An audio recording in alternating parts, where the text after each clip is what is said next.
The night air of the Dothraki sea lay heavy with the sweet rot scent of burning horseflesh, resin, and sage, but Daenerys Targaryen tasted only salt upon her lips. Sweat, smoke, and tears mingled as she watched the Khaal's pyre writhe against the vault of stars. Flickers of bronze light licked the hoard stacked high upon the woven reed bier, gold arak blades, bleached horse skulls, betrothal bangles, the hacked-off braids of defeated Ko and Kalaka. At its summit, arched like a dying leviathan, the body of her sun and stars lay swaddled in scented linens. The Dothraki said a man's spirit could not ride the night winds if he were bound, but linen seemed kinder than raw twine. Drogo had ridden no earthly plane for moons. His shell belonged to fire now. Yet 3 worn stone eggs cradled at Daenerys' feet drew every stolen heartbeat of her attention. She had felt them stir, had sworn they pulsed on some secret rhythm beyond flesh. They were her last inheritance of Valyria, volcanic, veined, rumored to remember flame. If sorcery lived anywhere in the broken world, it slept inside those shells. Even now, beneath the pulsing roar of the blaze, beneath the hiss of rendered fat, she held her breath waiting for the impossible answer to rise with the sparks. Beside her, Ser Jorah Mormont shifted, plate pauldrons ticking in the heat like restless kettles. "Khaleesi," he murmured, a rasp almost lost to the crackle. "We must step back. The pyre burns hotter than any smith's forge." "I will not leave him," she answered. Her voice seemed a stranger, older, eroded, as if grief were a sandstorm wearing edges smooth. "Nor them." Yora's gaze slid to the eggs. Black as obsidian, green as old bronze, cream gold streaked with rust. "Forgive me, but Drogon's spirit needs no stone guardians. This fire cannot awaken what suns set millennia ago." "Can you be certain?" Dany tasted the bitterness of challenge. "The priests of Ashai would laugh at certainty. They laugh at much that ends in ruin." He touched her elbow. "You have your people to think of. Without Drogo, many will choose new horse lords. Those who still ride with you will need a strong Kalaka." Dany's smile came jagged. "You offer yourself?" The night colored, though the flames lent everyone a ruddy glow. "I offer counsel, a ship, if Kartha's merchants prove generous." Her eyes remained upon the pyre. A tall wave of sparks flared, then fell in a slow, glittering veil. In its afterimage, she fancied she saw the silhouette of a dragon's wing. Vast, translucent, beating once before the dark devoured it. She inhaled smoke, held it, let go. "If these eggs wake, I will not need ships. The world will kneel. And if they do not?" The question coiled around her like a ghost. Dany knelt, fingertips brushing the pitted surface of the black egg. Felt merely cold, stone cold, no hidden warmth, no thrumming life. A hollowness yawned behind her ribs. 1 month earlier she had dreamed of dragons tearing free in tongues of silver-blue flame while a red star bled across the sky. The red star had come, yet the eggs remained stone. Was her blood too thin? Had she strayed too far from the smoking mountain veins of old Valyria? The pyre cracked, spitting sparks. Drogo's muscled arm, oiled and banded, dropped from its shroud, fingers stretching to the night as if seeking hers one final time. A roar of grief escaped her throat before she could staunch it. Morning painted the grasslands with the gray of an unsharpened blade. Where fire had raged, only a heap of ashen bone and melted gold remained, twisted like the carcass of some metal serpent. Viserion's cream gold shell had burst in the night. Only a fracture, a cooling split that revealed lifeless black within. The other 2 eggs sat mute in a bed of cinders, pitted surfaces dull. No scales gleamed, no tiny squeal split the dawn. The sorcerers of Ashai lied, or she was cursed. Perhaps both. Dany sank to her heels, tracing the shattered shell's ragged edge. The fire had devoured hope, leaving her a bride, a widow, and still childless. Her Khalasar, or what tatters remained, stood at a wary distance. Jiki and Irri with tear-swollen eyes, Ago, Jogo, and Rakaro exchanging nervous glances, as if a woman who walked into flames and lived might still call wind or lightning. But she felt neither goddess nor witch, only cold. A riderless hour passed before hooves drummed from the east. Kojogo approached leading 3 ponies, their packs swollen. Khaleesi, the young blood rider, called. Many ride west. They say without dragons you are a broken moon. They would follow a rising sun instead of one set in ash. A broken moon. Dany lifted her gaze to the sky, pallid, wide, promiseless. And you? Jogo thumped his breastplate. Blood of my blood stays. So they set out with fewer than 100 souls. Some were freed slaves, others widowed Dothraki women whose husbands fell beneath Drogo's arak. They rode light, south by southeast, aiming for the skirling red dunes that bordered the Jade Sea.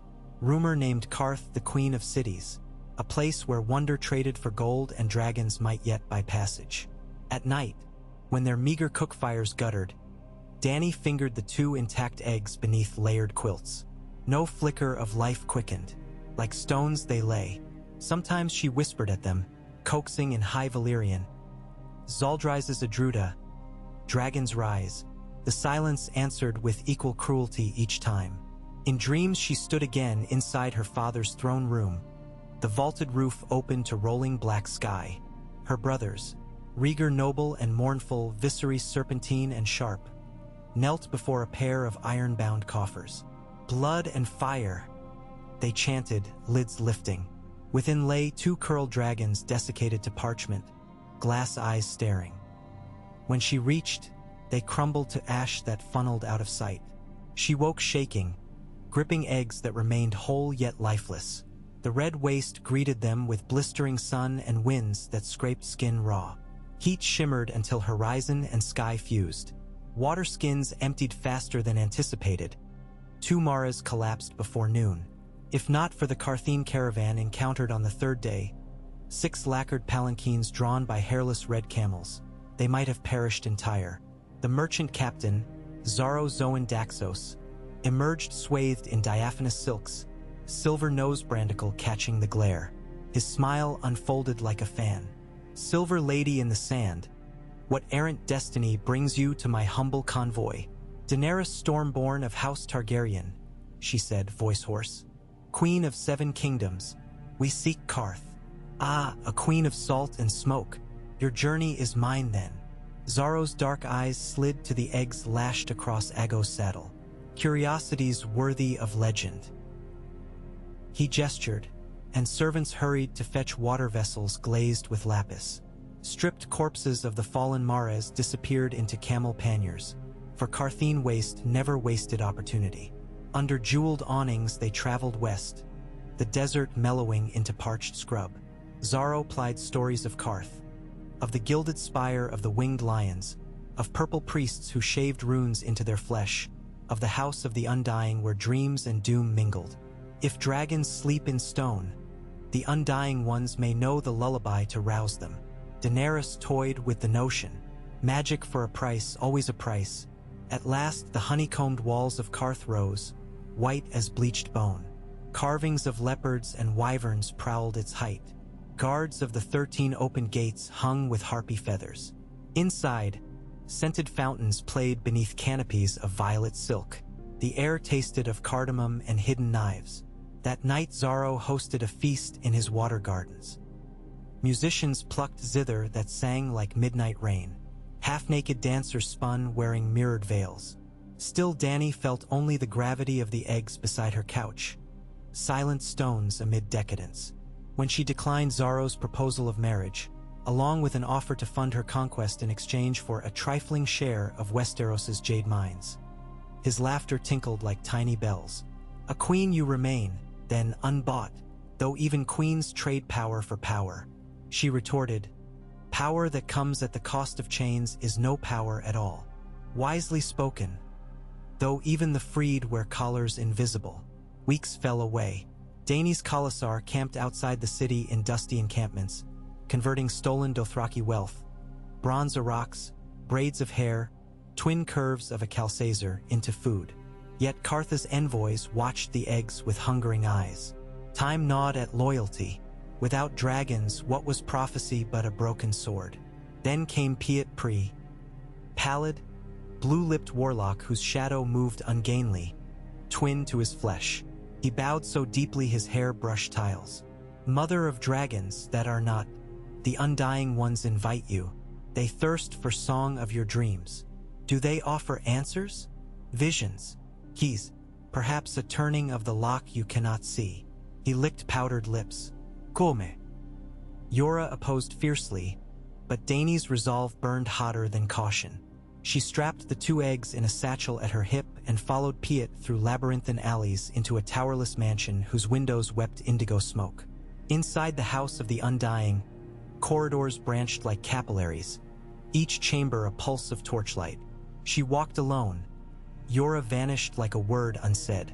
In one room she glimpsed herself nursing a babe with silver hair. In another she saw the Iron Throne smothered by creeping ivy.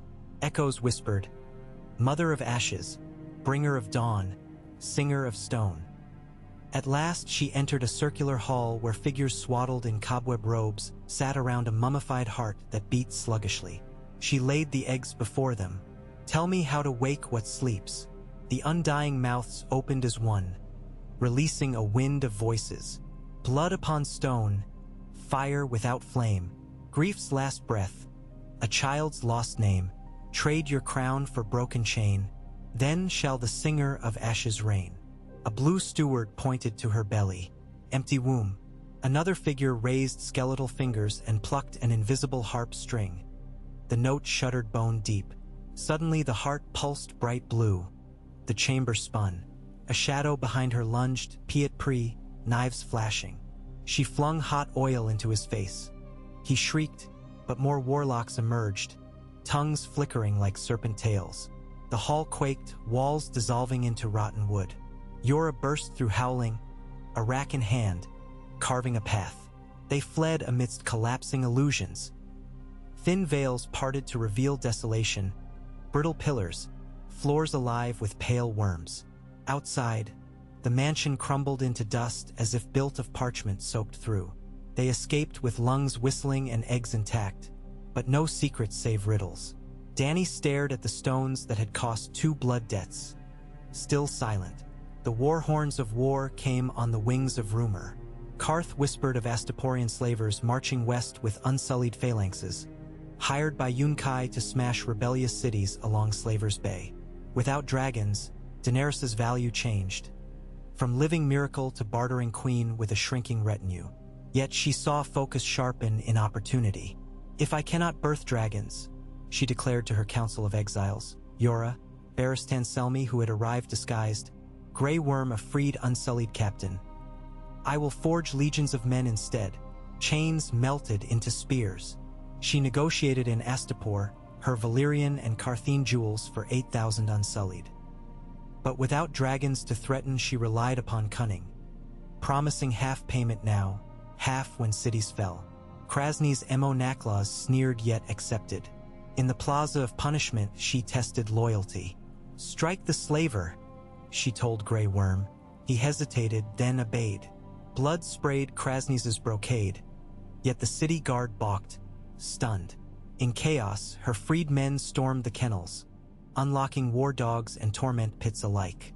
Astapor began to burn, though she breathed no dragon fire, only the smoke of human wrath. Daenerys marched north, eggs carried in a wagon of cedar under sailcloth. Some nights she stared at them, willing cracks to gleam. None came, but victories stacked. Yunkai fell by infiltration. Meereen surrendered after sewer stealth and slave uprising. Across the narrow sea, small folk sang of a silver queen forging an army from chain and hope. Yet in every victory's glow, a chasm yawned.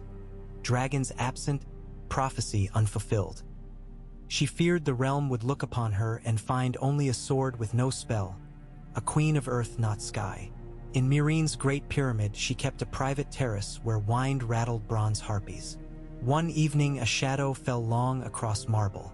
Ser Barristan stepped forward holding a sealed raven scroll. "From Pentos, your grace," Illyrio Mopatus writes. The fat magister's words spill scented wax. Westeros fractures anew. The north declares independence. The Reach bleeds in winter famine. King's Landing chokes under Lannister debts. Out of this tumult, a faction of Stormlanders and Reachmen sought a stabilizing banner. Some whispered Blackfire return, others Aegon the young Griff with Sel's-word host. Another dragonless pretender, Dany muttered, tracing the egg's stony swirls. I once believed the world would burn for my children. Barristan bowed. The world still burns, my queen. It only waits for you to direct the flame. Years turned like pages. Meereen's streets thrummed with copper coin and salted fish. Pyramids groaned under weight of new banners. A three-headed dragon wrought in brass, wings unfurled yet eyeless. Some called her Mysa, others whispered breaker of chains. But among her inner circle the hush word remained. Barren. No babe, no hatchling, no sign. When the long night rumors came, white shadows stealing babes in north villages. Daenerys weighed them as another Westerosi trick. Yet ravens grew frantic. Dead men marched, the wall cracked, and Winterfell's bones were dust beneath black snow. How can winter walk? Grey Worm asked. Old stories, Dany replied, voice brittle. Stories of fire and ice. She gazed to the eggs. Stone. If I had fire, I could meet ice. She knelt before the wagon altar, palms over black egg. Tears dripped onto its roughness. Wake, she begged. For the living, nothing. Then came Jon Snow, raven-haired bastard turned king in the north, exiled across narrow sea seeking alliance. His gray eyes studied her court, her armies, then lingered on the eggs half-hidden behind purple drapes. In the crypts of Winterfell, he said softly when they spoke alone. Stone dragons guard my ancestors' tomb, yet they never rose. Perhaps some flames cannot be relit. She almost laughed, bitter as mere. Then what hope against the night? Stubborn hearts, he answered, and Valyrian steel, if we can forge more. His gaze roamed the eggs again, as if mapping their imperfections. May I? She nodded. He lifted the green egg, surprised by its weight.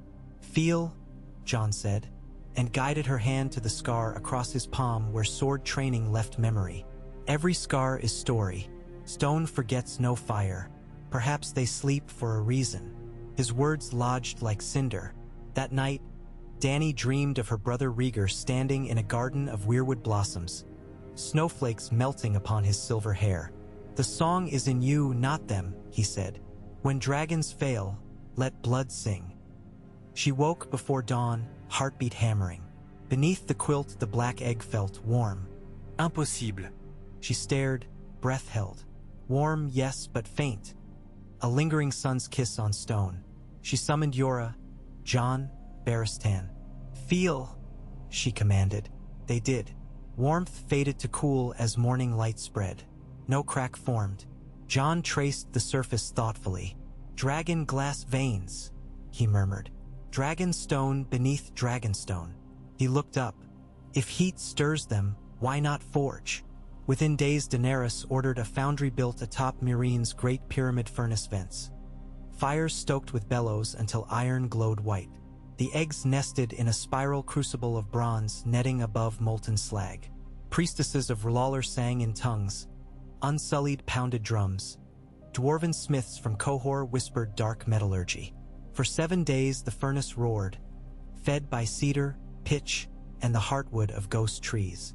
Dany stood vigil, skin blistering, refusing water. On the 8th day silence fell. The netting was lowered. The eggs glowed faint red, then cooled, then cracked, only to flake away in layers of brittle shell dust. Inside, nothing. Hollow blackened interiors, barren as burnt gourds. A sound escaped her like bones breaking. Jon caught her before she fell. Later, alone on a balcony above Meereen's harbor, she held a shard of obsidian smooth shell. The world below glimmered with torchlight, believing in her. She no longer believed in the eggs. Yet they had drawn armies, freed slaves, shaped destiny. Even stones could conjure wonder. You said stubborn hearts, she whispered to the wind. Very well, let them be my dragons. The ravens soon brought news that the wall had fallen. Jon sailed north with a fleet of Unsullied and Meereenese volunteers.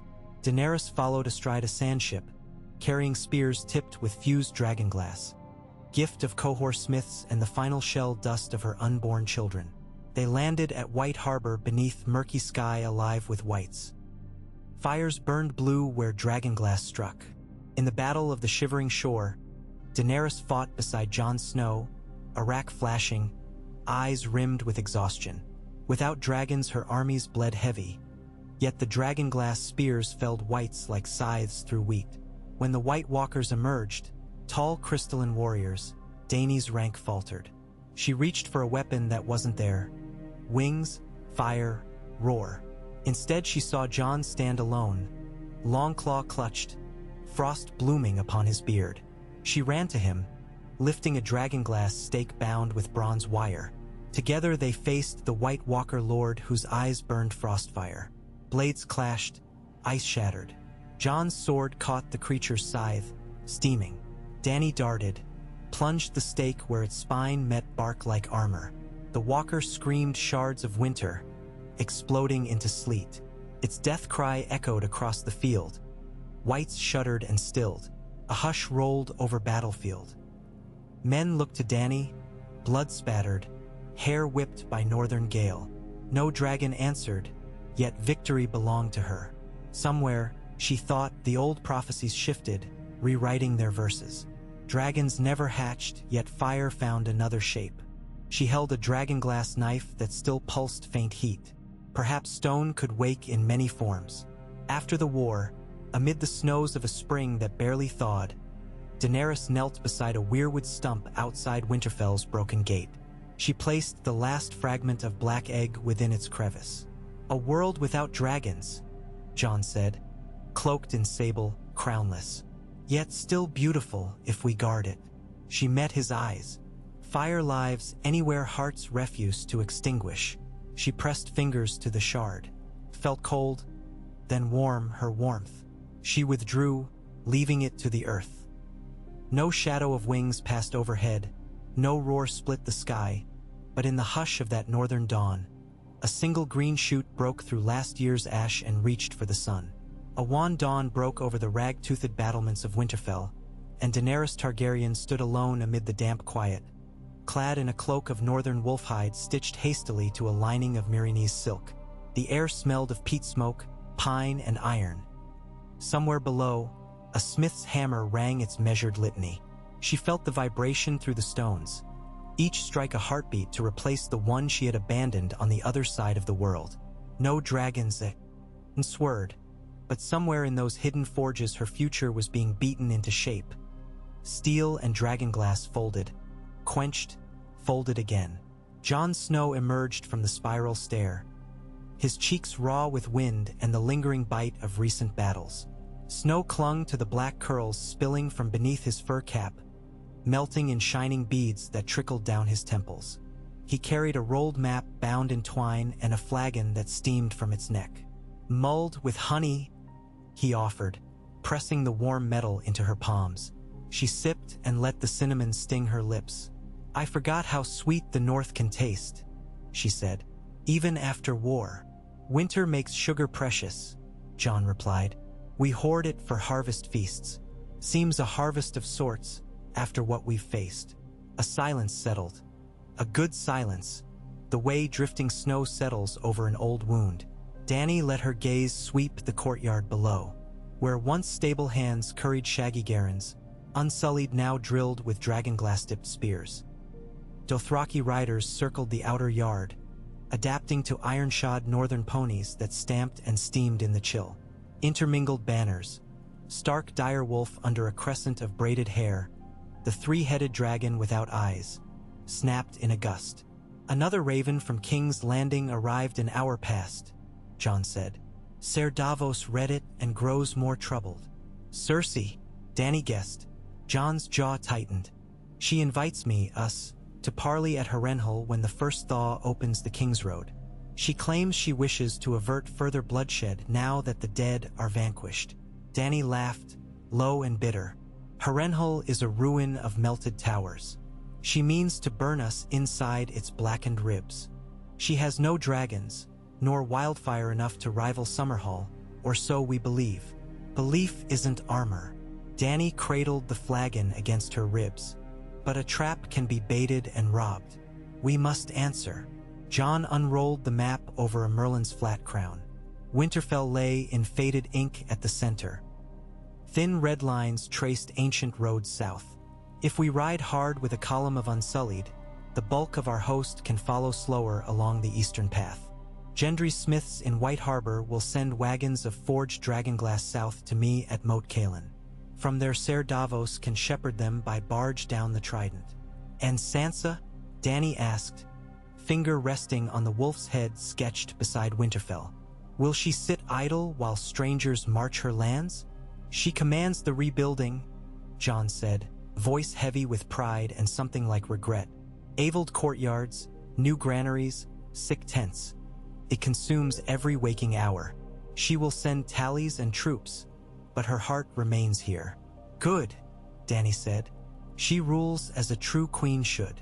She caught Jon's small start of surprise. He had expected old tension perhaps, yet grief and war had scraped grievance from her bones, left only marrow of purpose. They needed each other, dragonless queen and crowborn king, halves of a broken prophecy. Heavy bells tolled thrice from the godswood, calling the day's councils. Jon rolled the map tight. I will tell the others Harrenhal is agreed. Not agreed, Dany corrected. Prepared. Cersei plays Syvass with corpses. Let us show her we carve living pieces of our own. In the great hall, torches spat and hissed against cold-sweated walls. Ghosts seemed to linger in the flicker, Ned Stark by the hearth, Brandon the Builder in the rafters. Daenerys studied the faces that surrounded the scarred oaken table. Ser Davos with salt crusting in his beard, Missandei bent over quills and parchment, Brienne of Tarth gleaming like a sword newly forged, Tyrion Lannister nursing a chunk of stale bread, Grey Worm still as a carved idol, and Yohn Royce in heavy bronze, his angular brow etched deeper since the wall's fall. Beyond them stood the quiet hum of scribes and runners, carrying inkpots, parchment, hot stones for chilled fingers. News from the twins, Tyrion began, voice carrying despite the clatter outside. Lord Edmure has reclaimed the castle with the help of Blackfish Tully's loyal remnants. Walder's brood is dead or fled. Edmure pledges the Riverlands to our alliance once proper assurances are made. Ser Davos tape da finger. Assurances meaning clear line of rule. A crown. All looks slid to Dany and Jon. She felt the weight but did not bend. My right remains unchanged, she said. Westeros will not be governed by Cersei's cruelty. Royce cleared his throat. And the north? My lords call Jon the wolf that rose, sworn to Winterfell. Yet he kneels as ally to a dragon queen. Jon's voice matched the hammer's ring. I kneel to no tyrant, only to the living. Daenerys saved the realm though her children slept in stone. Without her fleets unsullied, and dragonglass we would speak of winter in past tense, for none would remain to feel it. A murmur of assent rustled the hall. Tyrion smirked into his cup, though his eyes were watchful. Unity begs symbol, he said. A merged house, perhaps? Jon stiffened. Dany felt her cheeks flush. Talk of marriage had flowed in courtiers' whispers for months, yet remained unspoken at council. She opened her mouth to deny, to consider, but Ser Davos swept on. Before we forge rings, we must secure food. Armies marching south will strip the King's Road bare. The Golden Company landed in Storm's End last moon. What they lack in dragons they own in coin and crossbow. They ravage storehouses to supply Cersei's ranks. Missandei's quill scratched. If we capture Gulltown, we open a harbor supply line. Lyseni merchants owe the queen favors for freed flesh markets. Tyrion's smirk sharpened. A pincer. Yohn Royce's banners strike from the Vale, and our fleet sails from White Harbor. Gulltown's walls are weak stone, built as ornament, not war. You'd know, Ser Davos muttered. Your father's gold helped build them. And yet here we are, Tyrion answered with a bow. Let's use what Lannisters created to end a Lannister reign. Dany lifted a hand. Good. Gulltown and Harrenhal both. This is our breath and blade. 2 weeks hence the snow will soften enough for cavalry. Prepare. Grey Worm spoke, and though his voice was always level, she felt the flint inside. "Unsullied will guard you at Harrenhal." She shook her head. "I need you with the vanguard," striking across the trident. "I will take only 200, my blood riders, King's Guard, and the Queen's Guard of North and Dorne." Tyrion snorted softly. "Small shields invite arrows. Unless the enemy believes the shields are bait," she answered, and felt the table lean into her decision like timber under storm. 3 days later, snow turned to slush and ravens to gulls trailing coastal winds. Daenerys rode south beneath a sky the color of old pewter. Jon rode beside her on a rangy gray called Frostfall, while she mounted a copper bay Dothraki mare gifted by Aggo. The mare's hooves sprayed frozen mud across her cloak. She did not flinch. Each spray reminded her she was not born by scales but by sinew and stubborn flesh. At dusk they camped in the lee of a low hill where stunted oaks clawed the sky. Dany walked among the clustered tents, drawing quiet smiles from northern boys still surprised by a queen who walked without retinue. She paused where a small fire cracked within a circle of stones. 2 children huddled over it, one Southern, one Summer Islander, both orphans of war, now squires to Brienne. They were carving charred chestnuts with belt knives. "Hungry?" she asked. They startled, then nodded shy. She crouched, palms extended to the blaze. "In Karth I ate honeyed locusts," she said. Their shells crackled and spilled spice inside. "I nearly choked on the heat." The children giggled. She accepted a chestnut slice, blew on it, bit. It tasted of Earth's heart, warm and simple. "Thank you," she said, and moved on. Beyond the fires, Jon stood staring at the moonrise, a white coin hazed with cloud. He did not turn as she approached. "My father's ghost walks these hills," he murmured. "Ned Stark fought Robert's War along this very ridge. I wonder if he felt as I do, hope weighed by dread." "He felt honor," she said softly, "and love, both heavier than dread." Jon looked down at her, eyes reflecting the camp's sparse lights. "When the war is done, what then? A throne won by spears of foreigners and broken northerners. A throne rebuilt," she answered, "with you beside me if you still wish." He took her gloved hand. Snowflakes landed on their laced fingers and melted. "Wish," he said, "and fear. The realm may choke on another foreign queen, dragonless or not. Then marry its north," she whispered. He drew breath, and she felt his chest under layered furs. But footsteps approached. "Ser Jorah, urgent." "Khaleesi," he said, bowing. "A rider from Gulltown has reached our scouts." The city fell to Royce's forces by midday, gates thrown open by small folk starving under Lannister tariffs. "No casualties among our men. The harbor stands ready. Relief washed like warm rain. Have Davos sail from White Harbor at once," she ordered. "Food and seed grain to ride with us south." "And the prisoners?" Jorah asked. "Lannister tax collectors, for Septons who preached Cersei's claim, and a Sellsword captain named Strickland." Dany's mind flicked to her father's memories. Septs burning, traitors screaming. But she breathed the cold, let it scour old ghosts.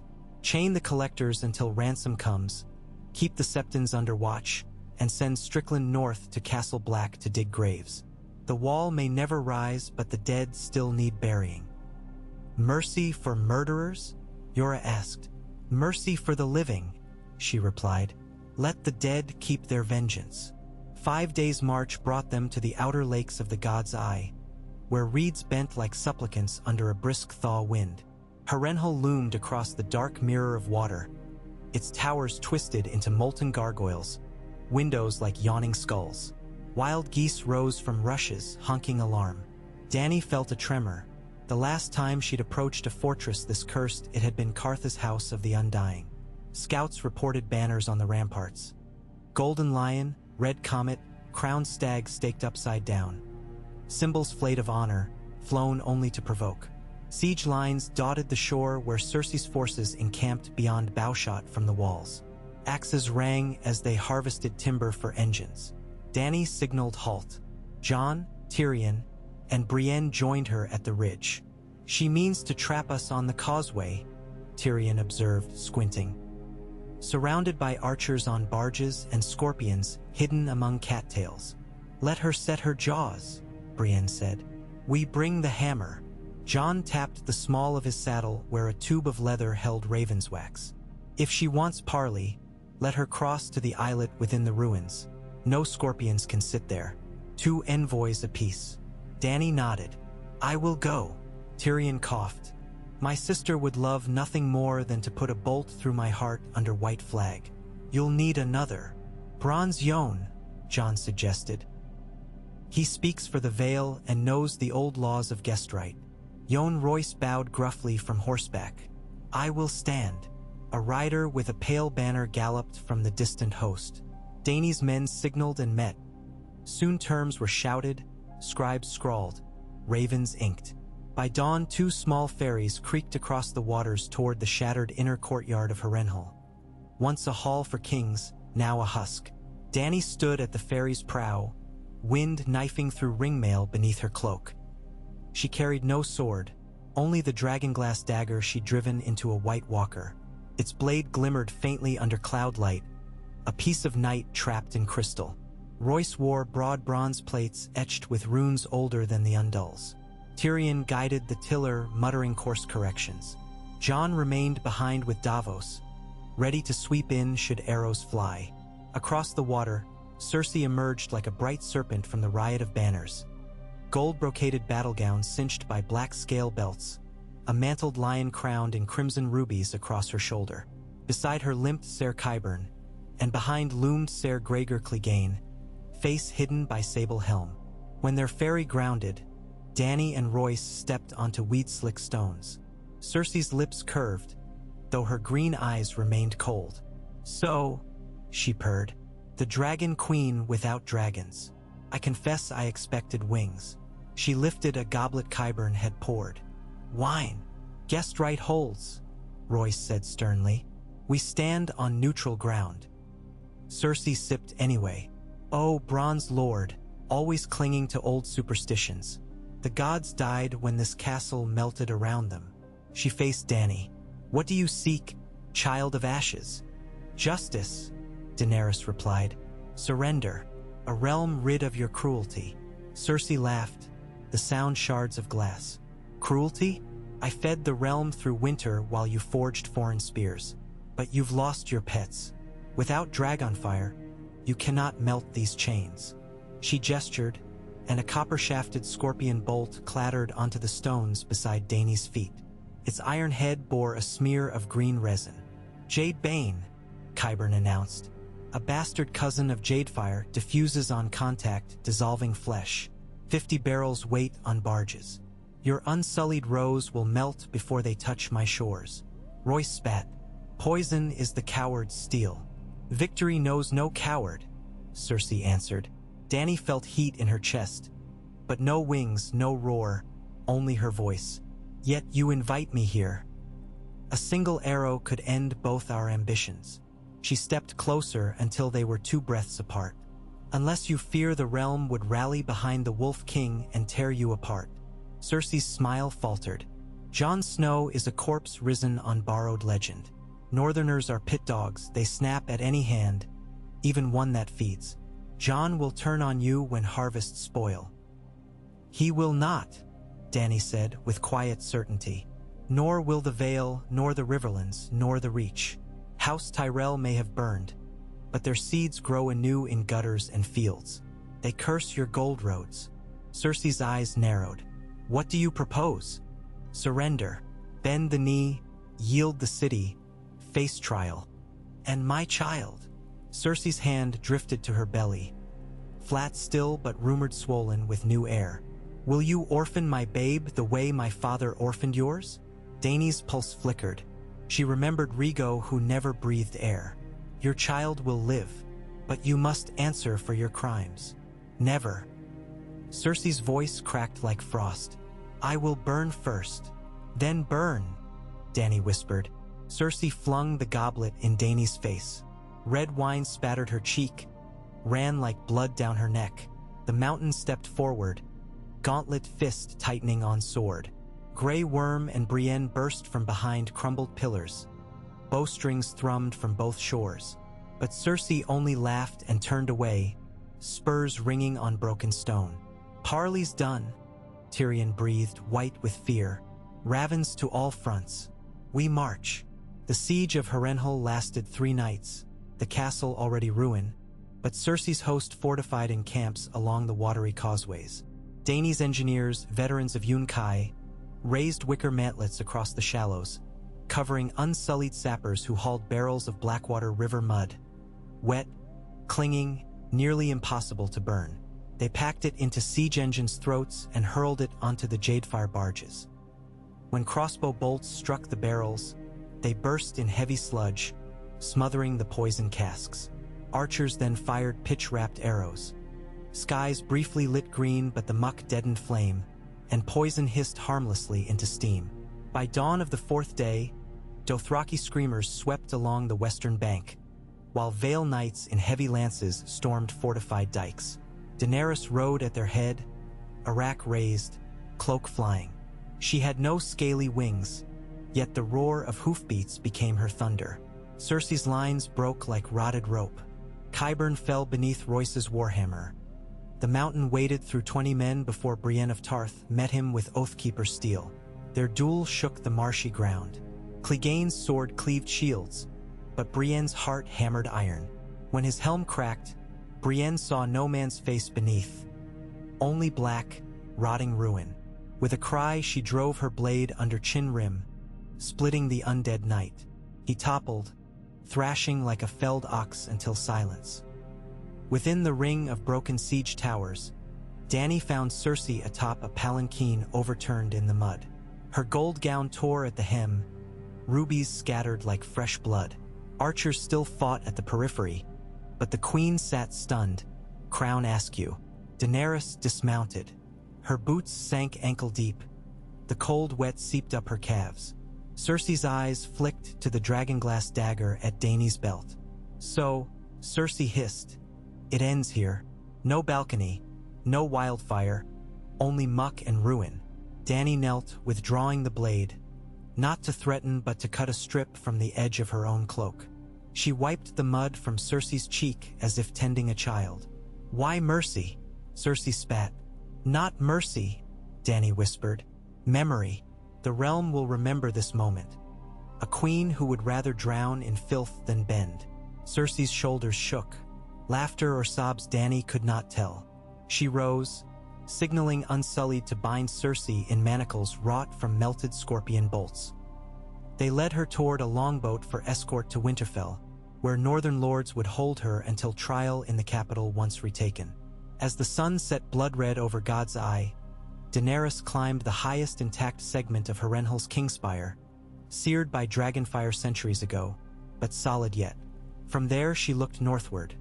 The King's Road, a pale ribbon winding into haze, smoke rising where supply wagons burned, birds circling. Beyond lay the Crownlands, beyond that King's Landing. Still in Cersei's grasp, but soon within her own. Footsteps scraped. Jon joined her, cloak whipping. "It's done," he said. "Quartermasters count over 10,000 surrendered. The Lannister lines crumble without their queen." She nodded, throat tight. "Too many dead to claim victory." Jon placed a hand on her shoulder, warm despite the cold wind. "Every war tastes of ashes, yet from ashes new seed." Her gaze drifted to the far horizon, where faint green auroras of Jadefire still shimmered over swamps. She remembered their first flicker inside black eggs that never hatched. Prophecies spoke of fire reborn, but perhaps the shape of fire could change.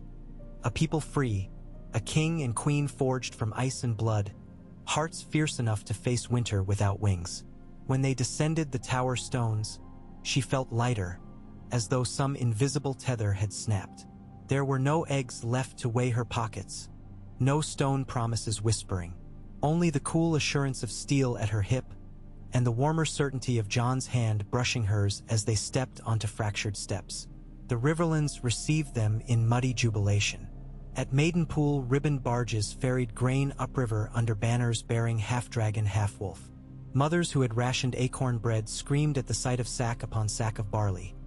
Fishermen claimed they had never hauled such nets of silver mackerel as when the Queen's fleet dragged the mouth of the bay to clear Lannister scuttlings. Small folk in ragged cloaks knelt as Dany rode by, pressing little tokens. A polished stone, a child's crayon drawing, a braided string of river reeds, into the mud at her mare's hooves. She wished she could stop for each, but the road pressed. In Raventree, Jon parted from her, leading half the Unsullied to secure King's Landing's northern approach along the Blackwater.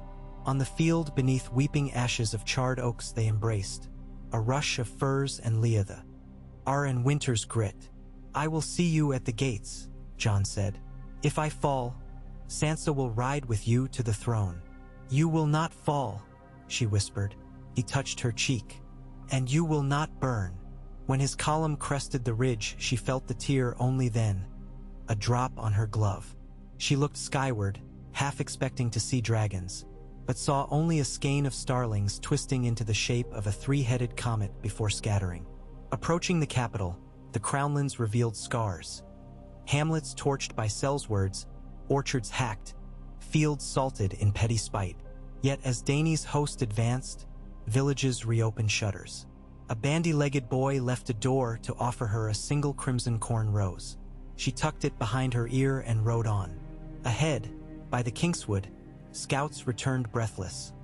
King's Landing's main gate stood unbarred. Euron Greyjoy's fleet had fled east upon hearing the mountains fall, and Lannister soldiers fought each other in alley rights. Crowds rioted for bread. At mid-morning she saw the city, its walls pocked by old wildfire, its 7 towers tilting like drunkards. Bells rang, not in triumph but in warning. Yet the gates remained open, portcullis smashed. A thin line of gold cloaks waited, drawn faces beneath dented helms. Their captain stepped forward, kneeling. "Your Grace," he croaked. "We have no more war to give. The throne room is yours." She dismounted and entered on foot, Unsullied flanking. The long, careful climb through Flea Bottom reeked of smoke and tanner's acid. Citizens watched from windows, some spitting, others weeping. A woman with a babe whispered Mysa and reached to touch Dany's cloak edge. Dany grasped her hand, then pressed a copper star into the child's fist. Inside the red keep, sunlight through stained glass gilded dust motes drifting like pollen. The throne room doors groaned open. She half expected to find the Iron Throne awash in blood, Cersei's corpse draped across its spikes, Tyrion collapsed at its foot. Instead, she found only silence and the throne itself, a massive tangle of black iron, swords fused, edges keen. No dragon skulls lined the walls. They'd been sold off or hidden. Dany approached. Each step rang. She had imagined this journey for half her life, on cracked seashells in Bravos, on dusty carpets in V's Dothrak, inside tents where dying stars flickered. Always dragons soared overhead. Now only memories. She reached out. The metal felt cold, but not as cold as she had expected. She traced the seam where 2 blades merged, one bearing a faded rose sigil. A Tyrell sword, perhaps, surrendered centuries ago. She pictured Marjorie's gentle smile, burned alive for Cersei's fear. Dany withdrew her hand. Thundering boots echoed behind. Jon strode in, cloak streaked with grime, hair matted to his forehead. He crashed to his knees at the throne's base. "The city surrenders," he said. "The people cry your name." He looked up, eyes raw. "It is done." She knelt opposite him, their heads nearly touching. "No," she breathed. "It begins." They rose together. Outside, bells shifted from shrill to pealing joy. Dothraki circled the square, Unsullied formed ranks before the steps. And from the crowds, a chant rose, soft at first, then rolling like surf. "Nicaea! Nicaea, Queen!" Dany stepped onto the steps and raised her arms not in triumph but welcome. Snow fell, impossible snow, drifting from a sky that moments ago held sun. She opened her palm. A flake landed, melted instantly.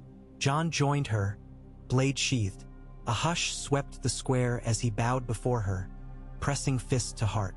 She touched his shoulder, lifted him, their fingers intertwined. In that instant the city exhaled, a great sigh of relief or fear she could not tell. But she felt a warmth blossoming in her chest, gentler than dragonfire, steadier. Hope, perhaps. Somewhere inside the red keep a single clank echoed. Metal settling, or a ghost shifting. Dany thought of Rhaegar's harp strings, of Viserys' hungry eyes, of 3 stone eggs cooling forever in a cedar chest. She felt their weight lift at last, and her shoulders straightened. Far overhead, starlings again saucered across the sky. They wheeled west, catching the dying sun, and for one heartbeat she saw their wings flare bronze and red like living scales, a gift of light. Then they scattered into dusk. Torch smoke drifted beneath the vaulted ribs of the Queen's ballroom, an abandoned granary on the Street of Seeds that Daenerys had seized for her first night's court. The old marble pillars were ivy like morning sashes. Cobwebs glimmered between cornices where pigeons once nested, and the cracked mosaic floor showed 6 centuries of wine stains and boot heels. Outside, King's Landing slept on a pillow of ash and soot, its air still rank from weeks of hunger fires. Yet inside the hall a hush thicker than incense swelled around 2 wooden trestle tables pushed together end to end. Brass lanterns hung on ship's rope, their clumsy knots revealing Ser Davos's handiwork. He had insisted that light should belong to sailors and small folk, not gilded chandeliers that might remind starving mouths of Lannister balls. Daenerys sat in a high-backed chair stripped of all but one velvet cushion, the color of pale embers rather than the Targaryen crimson once favored by her forebears. Beside her perched Missandei, quill hovering over parchment stitched from 3 smaller scraps. For the city's paper stores were burnt or hoarded by scribes. Down the board's length, Tyrion lounged with one ankle hooked behind a table leg, his goblet brimming with barley tea sweetened by a bare pinch of southern honey. Brienne stood guard behind him, shoulders squared, her steel pauldron brushing against the mural of a dancing king whose mosaic face had long since mosaic shattered. Opposite sat Sansa Stark, having traveled by raven-marked sloop 2 nights past, clad in dark wool embroidered with the faint outline of a dire wolf snarling through frost. Her breath fogged, both from the chill and from impatience. Between them, Cersei Lannister knelt in rough-spun prisoner's garb, wrists shackled by links hammered from scorpion bolt shafts. Her golden hair, once an icon of courtly vanity, had been crudely shorn to a coarse page boy, exposing the high bones of her cheeks like a raven picking a corpse. She lifted her chin, eyes bright with something almost beyond fear, though her mouth trembled when Jon Snow stepped forward from the gloom with a hooded lantern. "There will be no torches thrown, no stones, no spittle," he told the cluster of city folk pressed against the granary wall. "You came to witness justice, not vengeance." His voice held the iron of Winterfell's cold, yet each word offered fire. The city folk, mostly washerwomen, apprentices, a bent old man who once trimmed the royal gardens, nodded and twisted ragged caps in their hands. Daenerys folded her hands atop the table. "Cersei of House Lannister, you stand accused of war against the living. When the North called banners against the dead, you withheld armies, slew emissaries, conspired to starve innocents. For these acts you will face judgment in daylight, before all houses, when word reaches from Dorne to the wall. Tonight we decide only where you shall wait." Cersei's lips curved in a smile both faded and feral. "You have daylight enough now, girl. Across the narrow sea they called you Stormborn, yet you hide in granaries." "No," Daenerys said calm. "I shelter in granaries because my subjects need flour, not marble." Tyrion sipped his tea. "My sister suffers a weakness for marble, especially when it forms a sept full of souls." The old gardener raised a trembling hand. "Begging his grace's pardon," he croaked, glancing anxiously between Jon and Dany. "But we lost a quarter of our harvest to her men's levies. If she waits here, folk near Rose Road might cut her to ribbons before a trial." "They'll have to climb the Black Cells," Ser Davos said from the corner where he fingered a charter of shipping routes. "Thick walls there, deep tunnels. No window for murder or escape." "Worms will be her companions," Brienne added, though her voice carried a note of sorrow. Cersei's gaze flicked to Brienne, lingered with an old recognition. Queen remembering a sworn sword half glimpsed through years of betrayal. She said nothing. Jon touched Cersei's manacles, examining the links. We'll escort her to the Red Keep before dawn, beneath a full guard. Bronze Yohn's knights will hold the dungeons. Let the realm see her bound, Sansa murmured, eyes cool. Let rumor speak before ravens do. It may shorten wars yet unseated. No, Dany said swiftly, meeting Sansa's eyes. We do not parade prisoners. We bury old horrors, not parade them for new bloodlust. Sansa's lips pressed thin, but she dipped her head. Tyrion cleared his throat. If we're finished limiting my sister's stage, might we discuss grain shipments? The Riverlands expect seed before frost sets again. Tomorrow, Dany promised, we ride at first light for the docks. Tonight belongs to the outraged ghosts of King's Landing. Ghosts indeed gathered once the council dispersed. Dany walked narrow lanes where slush puddled between cobbles, Jon at her side, Grey Worm shadowing them like an echo of vengeance that had somehow found peace. Above a shuttered inn called the Silver Quill, a woman's voice crooned lullabies in the Dornish tongue, carrying over rooftops and tangling with the hiss of brine blowing from Blackwater Bay. Jon paused beneath a leaning archway grown hairy with frostweed. I patrolled this street once, he said, eyes soft, dragging a drunken steward to the Red Keep cells. He glanced upward. Strange to know it's mine now. Not yours, she said, bumping her shoulder lightly against his. Ours. Snow still drifted, but a shy warmth rose through her, different from the raging heat she'd once felt seated atop a pyre. It had no fear, no prophecy, only a steady hum, as though her heart were a hearthstone and someone had fanned a gentle flame within.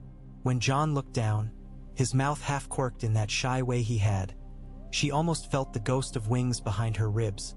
Not dragon's wings, but something subtler. The possibility of a future unthreatened by fire. They crossed the market square. Children played with ivory dice carved from goat bones, wagering crusts of bread. When they saw Dany, many scampered to kneel. She waved them up. Play on, she said, but share those winnings. The cold is long. One child asked, will we have oranges again, my lady? The traders said the sea was all pirates. Jon knelt eye level with the boy. Admiral Talisa sails tomorrow for Old Volantis. She'll bring oranges enough to stain every chin in Flea Bottom. But you must keep warm till then. He tugged a pair of knitting gloves from inside his cloak and pressed them into the boy's hands. They were patched with direwolf sigils. The boy gasped. As they moved on, Daenerys whispered, you will have cold fingers next patrol. I have 2 pairs, Jon murmured. They reached the silent front of Baelor September where only charred columns remained. Snow whitened each scorched rib. Dany remembered Viserys naming those stones, and how the city once thrummed with secrets behind stained glass now shattered. She exhaled plumes. So much to rebuild. Jon's breath joined hers, curling into the night. Stone we can rebuild. Hearts, not so easily. He turned, and she saw vulnerability flicker in the lines around his eyes. Sansa fears I will vanish behind walls of your new capital. She touched his arm. Then we invite Winterfell into those walls. Let a northern quarter grow within the city. Black slate roofs, square stone hearths. A second heart for those who cannot abandon the old. He studied her, wonder seeping in. You would divide your seat? I would multiply it. She smelled the cedar smoke of a distant brazier, the faint spice left on his cloak from winter mead. The realm is a body. Cut any limb, the rest bleeds. We have bled enough. His gloved fingers brushed her cheek, hesitant. She leaned in, and for a moment the wrecked sept behind them disappeared. The city hush seemed to breathe in time with 2 hearts. His lips found hers, warm, steady. Snow melted between them. No roar of dragons shook the stones. No prophecy bloomed. Only the quiet promise of lips and the taste of honeyed tea lingered. By morning the snow ceased, replaced by a pale wash of watery sun that bled through low cloud. The great square before Maegor's Holdfast teemed with carts creaking under sacks of barley flour salvaged from Riverrun. Dany supervised triage, 1 sack to the bakeries, 1 to the orphanage on the Hill of Rainies, one to the garrison. None to the brothels until city coffers filled again, she ruled. Let hunger feed no illusions yet. Jon rode out through the gate of the gods to meet Jon Royce's outriders, returning with news from the Crownlands. The lords of Hayford and Rosby had pledged, but Crackclaw Point bristled with sellswords wearing black dragon badges. Rumor placed an exiled Blackfire claimant among them. We cannot put out every spark, Jon warned upon return, brow furrowed. Not while the north still thirsts for men come planting. Dany agreed. We smother sparks with grain, not swords. Feed the small folk and sellswords will find fewer coins to justify their steal. She then dispatched Missandei with scrolls promising remission of taxes to towns that swore fealty by first frost. 2 days after that, a raven arrived from Storm's End. Gendry Baratheon, the bull-shouldered smith knighted in Winterfell's snows, wrote in halting but earnest script that Stormlanders clamored for recognition of a rightful Baratheon. I seek no crown, Gendry penned. Only the chance to mend the walls my brothers battered. Tyrion read the scroll aloud by hearthlight and raised an eyebrow. There's a lord worth forging. Send him timber, Dany said. Green heart from the Rainwood, enough to rebuild keep villages. In return, he commits galleys to Admiral Talisa. Sansa watched the dance of flame in the hearth. Timber he has, he lacks seed. Then we send that too. The Queen's generosity unsettled some northern captains, who worried supplies would vanish into a realm still suspect. Ser Davos soothed them. Better we sow now than reap spears later. By night, casks of barley and sacks of rye left the city on shallow draft boats, hugging coastline eddies where Euron's raiders once prowled. Cersei languished in a black cell below. Twice a day, a silent monk delivered coarse bread and onion broth. Tyrion visited his sister only once before the trial, torch casting dwarf-sized shadows that wavered on walls slick with damp. You reconstructed me from hatred, he murmured through iron lattice. She offered him a smirk and silence. When he left, the echo of his steps seemed to carry tears he refused to spill. With harvest moons looming, Daenerys convened an assembly of lords, knights, and freeholders in the ruins of the Dragon Pit, recently cleared of debris and lined with pine planks. A dais of plain oak replaced the old crimson throne. She stood there alone save Jon, Grey Worm, and Missandei at a scribe's desk. The stands, where once dragons trimmed their talons, now held every color cloak in the realm. Dusty gold reachmen, smoke-gray fingersmen, crabshell motley of crackclaw fisherlords, patched sails of the Blackwater Brotherhood. Even a knot of Lyseni silk cloaks lounged behind crates of saffron, their gift to the crown. A hush fell when Sansa Stark entered, her cloak of white fox streaming behind. She approached Daenerys, knelt formally, and spoke. The North remembers the storm you ride, your grace. Let it also remember the calm you bring. Then she rose and unfastened a silver chain from her throat, heavy with carved runes. Winterfell gifts you this. Ice turned to silver by fires long past. Wear it and remember that we are not so different, you and I. She clasped it around Dany's neck. It lay cool at first, then warm to skin. Daenerys felt tears threaten. She blinked them back and extended hands palm upward. Sister, she whispered, and Sansa's answering nod almost seemed to thaw centuries of suspicion in one heartbeat. One by one, banners pledged. Lord Tarly, newly pardoned through tears, offered casks of cider. Prince Quentyn Martell, bowed by grief yet unbroken, renewed Dorne's oath. Down to the Crab King of Claw Isle, each declared fealty. Only one voice dissented. Lord Boros Baratheon, cousin to King Robert's line, stepped forward, crimson surcoat glaring. The Stormlands cannot follow a queen who broke faith with the old gods of war. Dragons ascending flame. Without flame, what prophecy stands? Daenerys met his gaze unflinching.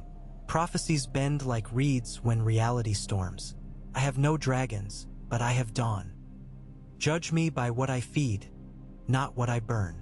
Somewhere in the stands, a child's cry piped, Mysa! It rippled into a chorus.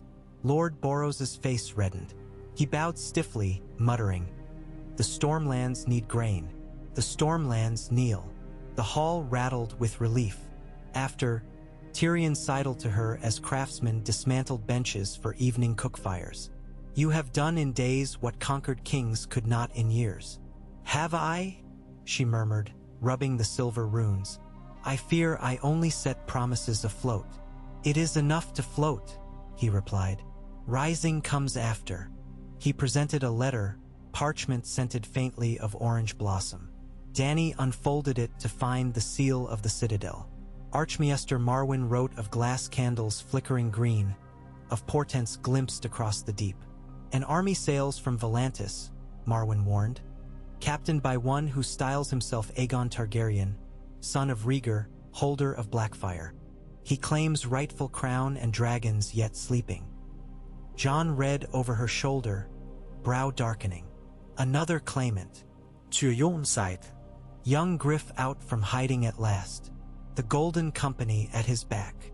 Missandei's quill scratched.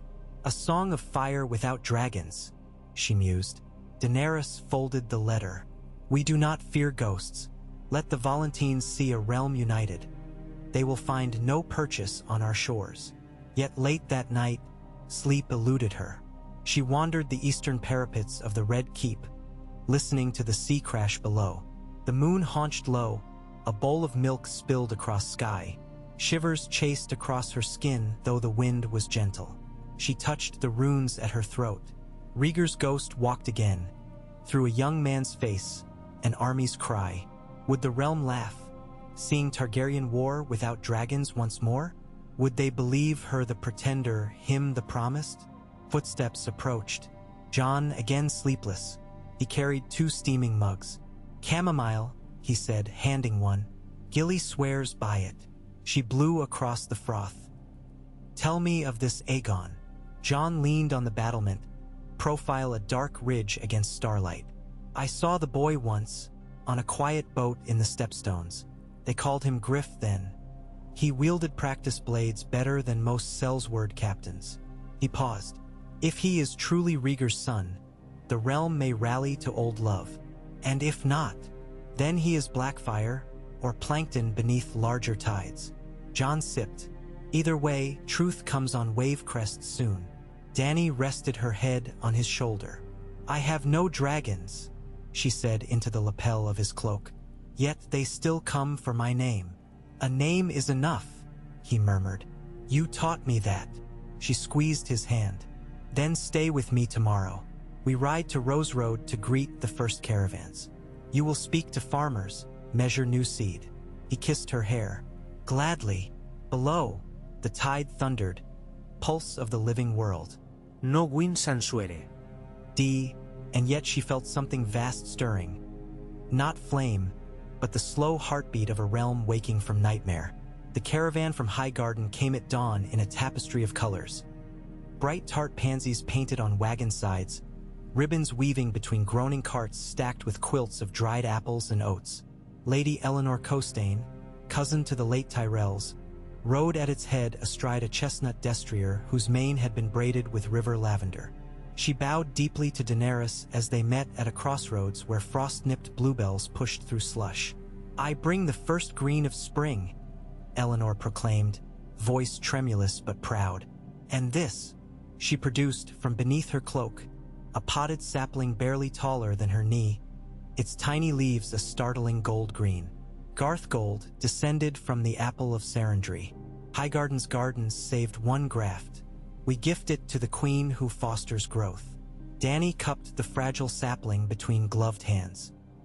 "It will root in King's Landing's new gardens," she promised, "and bear fruit for every child who starved under siege."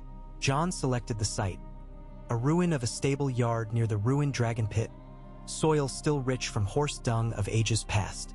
Children from Flea Bottom gathered, tiny shovels banging stones. Dany knelt, guiding them to scoop earth, sprinkle water. When the sapling stood upright, its leaves trembling in the crisp wind, she felt a hush fall, as if the city inhaled hope for the first time in years. Tyrion leaned on a cane behind her. "Better than Dragonflame," he remarked. "A tree that feeds." Grey Worm disagreed quietly. "Dragons protect. Dragons burn," Tyrion said. His gaze softened on the children's faces. But this heals. Daenerys wiped dirt on her cloak hem. Healing is harder than conquest.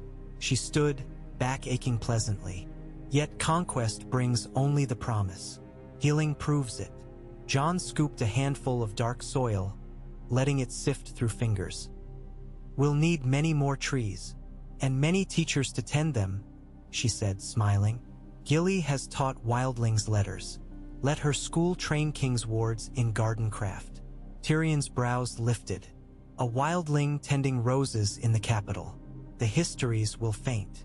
"Let them," Dany replied. "They have fainted at worse." That night, music drifted from taverns long silent. No minstrels singing the Bear and the Maiden Fair dared risk Lannister reprisals.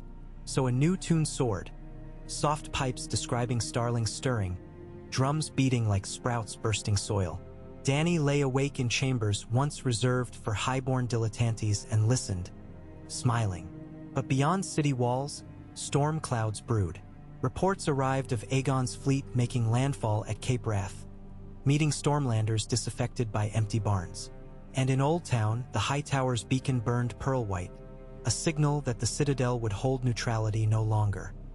Carl the Maid accused the Archmesters of treason, preaching that knowledge must stand with rightful blood. Daenerys convened her war table in the map room, a circular library high in the Tower of the Hand. On the floor, Jon kneeled over a parchment sea dotted with lead figurines. "We cannot divide our host again," he argued.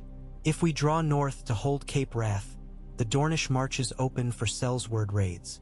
Sansa traced a fingertip along the Rose Road. "If the boy prince marches inland, he'll need grain from the Reach. Lady Eleanor's loyalty is new and fragile. We should shield Highgarden first." Tyrion drummed nails on the table rim. "May I remind you, Prince Aegon claims a dragon?" I swung to him. He shrugged. "Rumor only, but rumor wins hearts." Grey Worm stood silent sentinel until Daenerys nodded to him. "Unsullied can march on Highgarden day and night. The Queen must remain in capital." Jon shook his head. "The realm needs to see Daenerys beyond stone walls. Feel her presence." "You fear prophecy," Dany said suddenly, meeting Jon's gaze. "The prince that was promised was not me." She laid a hand on his wrist. "But the realm may still need a prince to greet this pretender." The board quieted. Jon lowered eyes. "Y su ura no crown." Tyrion sighed, took a gulp of summer wine. "Crowns aside, symbolism matters. Two Targaryens meeting will decide hearts." Sansa's voice softened. "Then go together. Show them the future stands united. We will hold King's Landing safe." Dany's heartbeat quickened. To ride again, unshackled by stone and trial, felt like inhaling a sky free of memory. "We take a small retinue," she decided.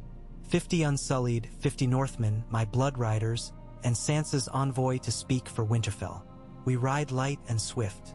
Through the Dornish marches," Jon added, "and cross the Mander by secret ford." Tyrion pinched bridge of nose. "Remind me never to plan peace with you too.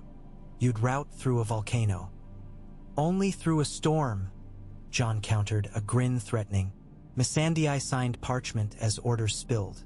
Grey Worm chose captains, Brienne inspected lances, and Sansa pressed a black-stamped seal onto letters promising grain to every hamlet. When Dany caught Sansa's sleeve, she asked softly, "Can you rule here while we ride?" The Lady of Winterfell paused, pale lashes blinking. "I ruled a broken hall once," she said. "This time I have mortar and steel. Go." They left at dawn's first whisper, hooves suckling on soft mud of spring. A fine rain misted the air, giving streets a sheen like pewter. Out of habit, Dany carried the obsidian dagger at her belt. It felt lighter these days, as though assured of purpose. Jon rode Ghostwind, a black courser gifted by Vale Knights. His cloak bore a crimson lining now, the Queen's color added to the wolf's gray. As they passed the half-moon gate, children flung garlands of ivy. One girl scurried up to offer a cracked duck egg painted with vibrant swirls. "For dragons that sleep," she whispered, eyes bright. Dany accepted, cradling the delicate shell. Dragons sometimes wake in odd forms, she said, kissing the girl's brow. She wrapped the egg in linen and tucked it into a saddle pouch. They made camp that night beneath the skeletal shell of Maidenpool's burnt September rain drummed on canvas. Sparks rose from a modest flame coaxed from damp pine. Dany shared a bowl of onion broth with Ser Jorah, whose beard had grown to iron filings. I have dreamt of this road for years, he confessed. Dreamt of you riding home, not as war maker but peacekeeper. Yet I fear for the boy prince. Golden Company veterans thirst for coin more than cause. They may strike soft targets to draw you into field. Fields we can heal, Dany said. Souls we cannot. Keep watch against raids. He inclined head. Always. Jon returned from checking pickets, rain slicking hair. They sat shoulder to shoulder beneath a thinning spruce and watched smoke coil upward like a serpent freed from wood. Thunder boomed far off. Jon murmured. Electric storms rolling from the Dornish hills. Fire in the sky, she mused. He tipped his eyes upward. If only Lawloress priests could bottle it. She smiled. If only. Lightning flickered, illuminating clouds in a bruised violet.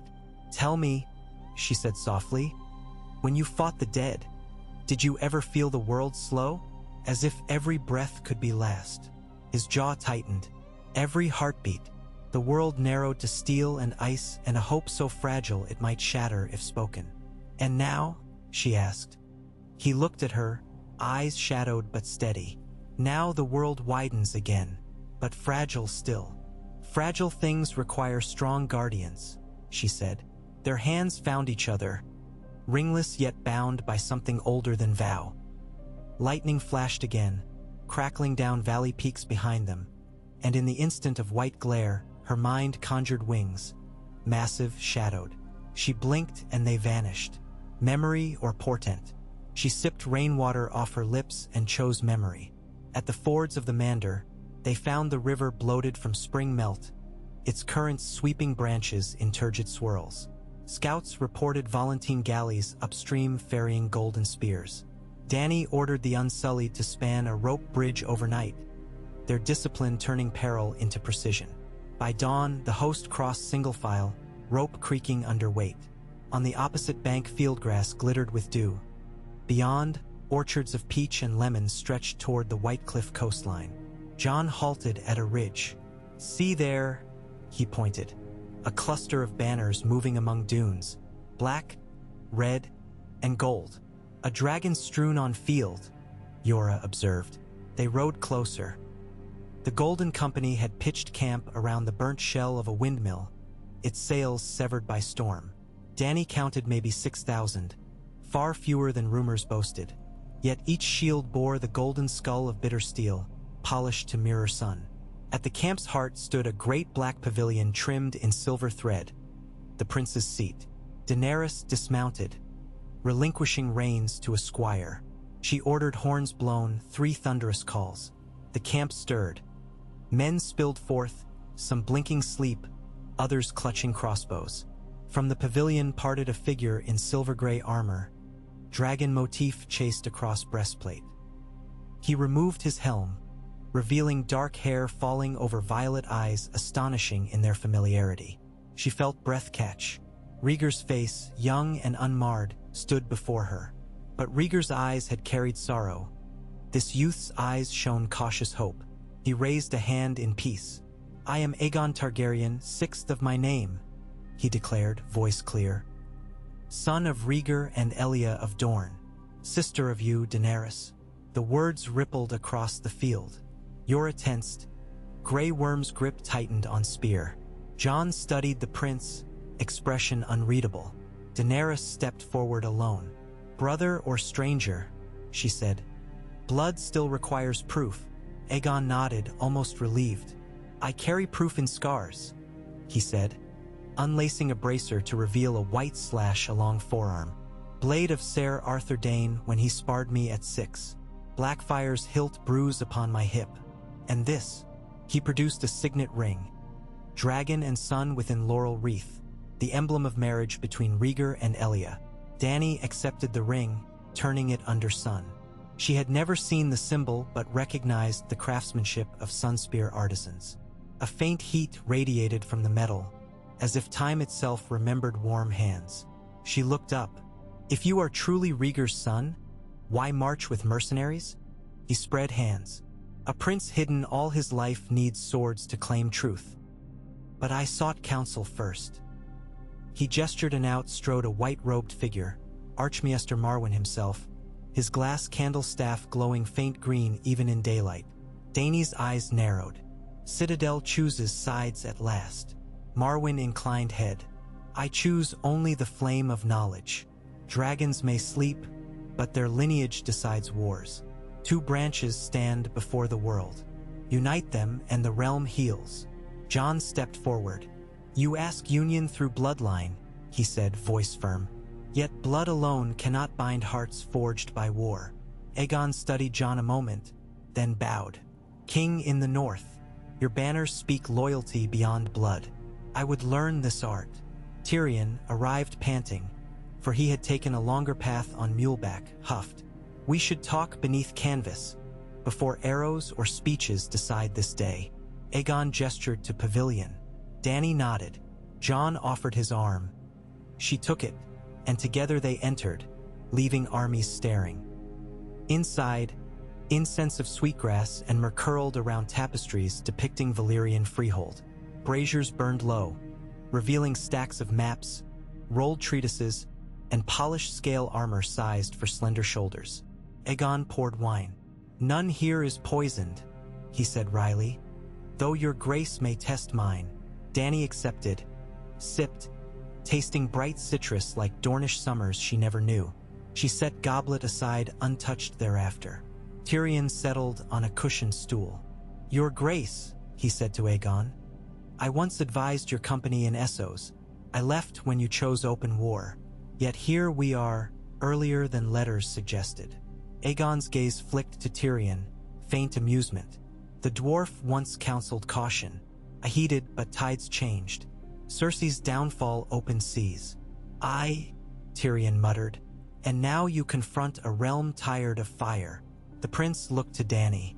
"I come not to contest your crown, sister, but to complete it. Two dragons' absent hatchlings may yet bear heirs." Dany stiffened. "I will not be traded for alliance." "Nor I," Aegon said quickly. "I propose shared rule, two sovereigns united in council, realm governed by dragon wings though they be metaphor." Jon leaned in. "You speak of union, but your company expects payment in land." "Whose land?" Aegon exhaled. "Their charter promised Storm's End, but Gendry Baratheon holds rightful seat. I will command them to relinquish claims." Marwyn's candle hissed. "Seize the moment. Three heads of the dragon. Daenerys Stormborn, Aegon the rightful son, and..." His gaze slid to Jon. "The wolf with dragon's blood." Jon's shoulders tightened. "I have no claim." Marwyn's eyes gleamed. "Your mother was Lyanna Stark, wed in secret to Rhaegar. I have read the sealed scrolls kept in Starfall's vault." Silence cracked like ice. Dany stared at Jon, shock rippling under her skin. He met her gaze, regret softening his eyes. He could not finish. Aegon's brows lifted, astonished yet not hostile. "Brother, then?" he murmured. Tyrion groaned. "7 hells, 3 Targaryens. The realm will sprout conspiracies like weeds." Dany's mind reeled. Memories tumbled, visions of Jon's steadiness, his quiet grief, his stubborn honesty. Rhaegar's blood indeed flowed quiet as a stream beneath winter ice. She swallowed. "I need air," she whispered, pivoted, and stepped outside. The camp's bustle greeted her, yet distant, muffled. She paced to the field edge where peach blossoms swirled from an early blooming tree. Ghost wind lifted his head, nickering.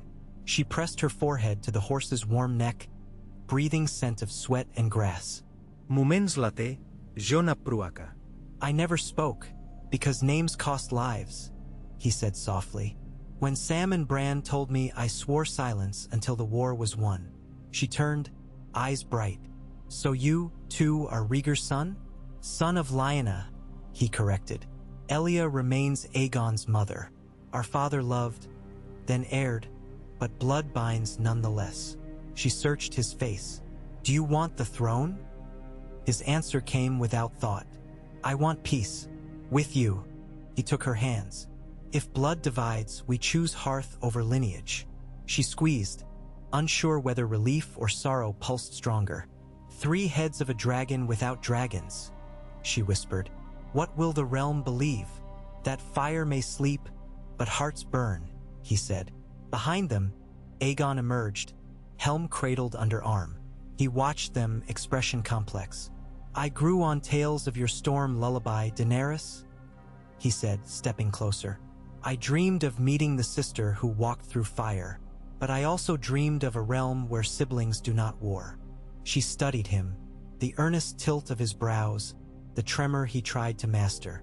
No second Viserys here, hungry and bitter. A child raised by hands who taught honesty, perhaps. She inhaled. Let us seat counsel beneath peach trees, she suggested. Our armies share meals while we share truth. And so a table of scrubbed pine boards was hauled into orchard shade, where petals drifted onto pitchers of water. Aegon's Sellsword captains, strange men with Valyrian steel daggers and laughing eyes, gathered benches opposite unsullied sergeants, Northmen with braided beards, Dothraki with bells. They exchanged wary words that slowly turned to stories.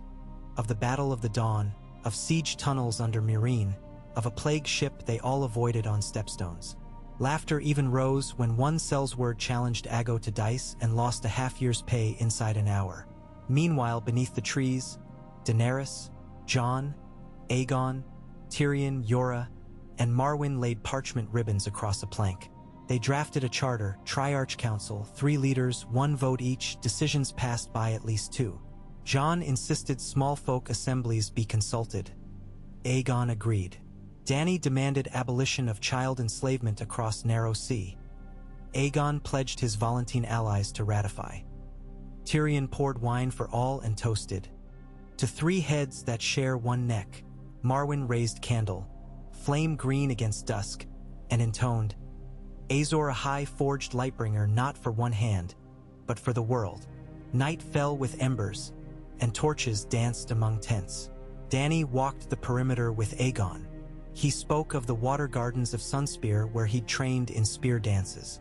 She told of the House of the Undying, its heart-room vision. They shared memory like passing a wineskin. At the orchard's edge they paused beneath stars. Aegon looked up.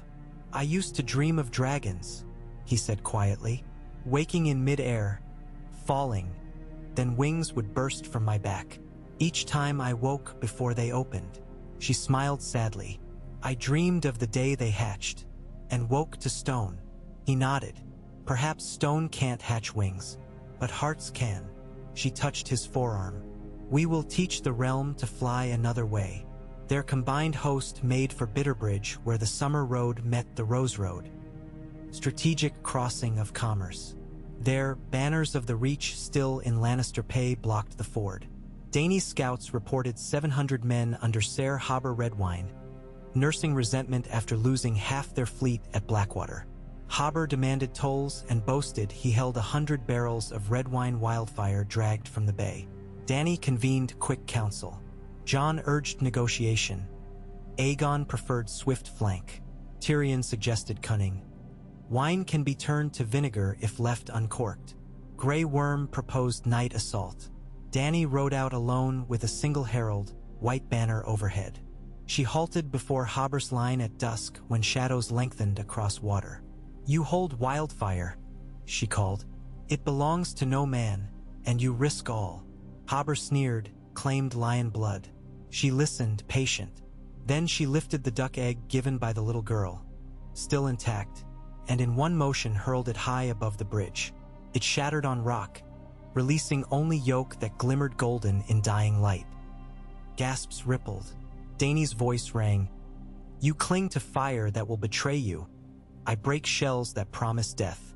She pointed to the barrels. Quench them now, and your men eat grain tomorrow. Refuse, and you'll drink ashes before dawn. Haber faltered. His men shifted, memories of Wildfire's horror fresh. One dropped torch, another cursed. At last Haber raised both hands, ordering barrels rolled into the river. Water hissed emerald for heartbeats, then calmed. Dany dismounted, waded into shallows, and helped push a barrel until it bobbed away. When she climbed back on her mare, her boots sloshed but her smile shone. Haber kneeled, offering keys to the ford. That night, the host camped on both banks, mingling freely. Haber confessed his fleet's debt to Lannister coin. Dany promised lenience in exchange for patrols escorting grain barges. Aegon toasted with Haber's best arbor gold. Jon sparred Northmen against Sellswords in friendly bouts, wagering strips of jerky. Under moonlight, Dany washed mud from her legs. Jon approached with blanket and wrapped it around her. They sat by the low murmur of river reeds. She traced circles on his knuckles. "I once thought ruling meant commanding," she said. "Now I think it means listening until silence turns to song." He kissed her temple. "You make the silence sing." She leaned against him, eyes half closed. "I fear what lies ahead, sirs. Yai's trial, the Citadel's revolt, every petty lord wanting coin. Fear keeps swords sharp," he said, "but love keeps them in sheath." He lifted her chin. "I love you, Dany. Name, blood, throne. None changed that." Tears pricked. She kissed him, gentle. "And I you, Jon Snow, Targaryen or Stark or both." In the distance, wolves howled from the Kingswood fringe, joining crickets and water hush. She felt, for one fragile heartbeat, that the realm exhaled with them. Neither north nor south, neither fire nor ice, but one long, trembling breath of life. When they returned to King's Landing 10 days later, the city greeted them with the scent of baking bread, first full loaves in years. Fields outside the walls rippled green with barley sprigs planted by Riverrun farmers relocated under Sansa's direction. The sapling from Highgarden already bore tiny buds, but shadows lingered. A secret court of nobles convened in a cellar on Dragonstone, plotting to free Cersei. Parchment pamphlets slithered through streets, accusing the Triarchs of heresy. Rumors of ironborn raiders along the narrow sea thrummed like bees in tavern corners. Trial day arrived, clouds heavy with spring rain that never quite fell. The dragon pit again served as hall. Cersei was led from the black cells, pale, shackles gone but wrists raw. She faced a semicircle of lords. Archmaester Ebro's read charges. Kinslaying, treason, murder of holy and small folk alike. Cersei's defense was silence at first. Then she laughed, a brittle chime. "You judge me, sister? You leveled Astapor in blood. You burned slavers alive." Dany's voice steadied. "I burned chains, and children within their mother's arms. Do not preach bloodless gospel." Murmurs rose. Tyrion stood, face tight. "We determine guilt, not spin." He listed evidence, a ledger of debts for Wildfire, testimonies from pyromancers, letters from maesters confirming withheld grain. When sentence loomed, Jon spoke. "My father taught justice must have root and branch. Branch is punishment. Root is lesson. Let Queen Cersei spend her life tending fields she starved, north of the neck in cold soil. She will know hunger, then harvest." Gasped. Cersei stared as though ice kissed her spine. Dany nodded slowly. "Exile beyond the wall is death," she said. "But the barrows of Wintertown need hands. She will labor under guard. No chains but frost." Sansa stepped forward. All eyes turned. "The North accepts this burden," she said. "Our fields will judge her." Cersei spat at the earth but said nothing more.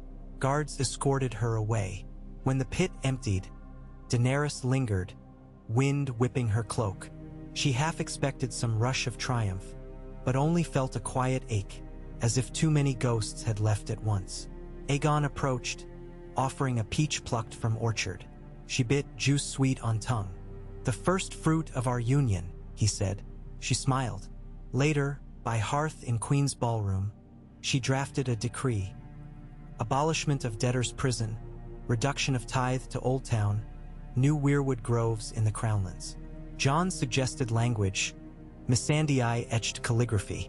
When Dany sealed wax with dragon imprint, flame flickered, and for an instant the wax seemed to glow hotter.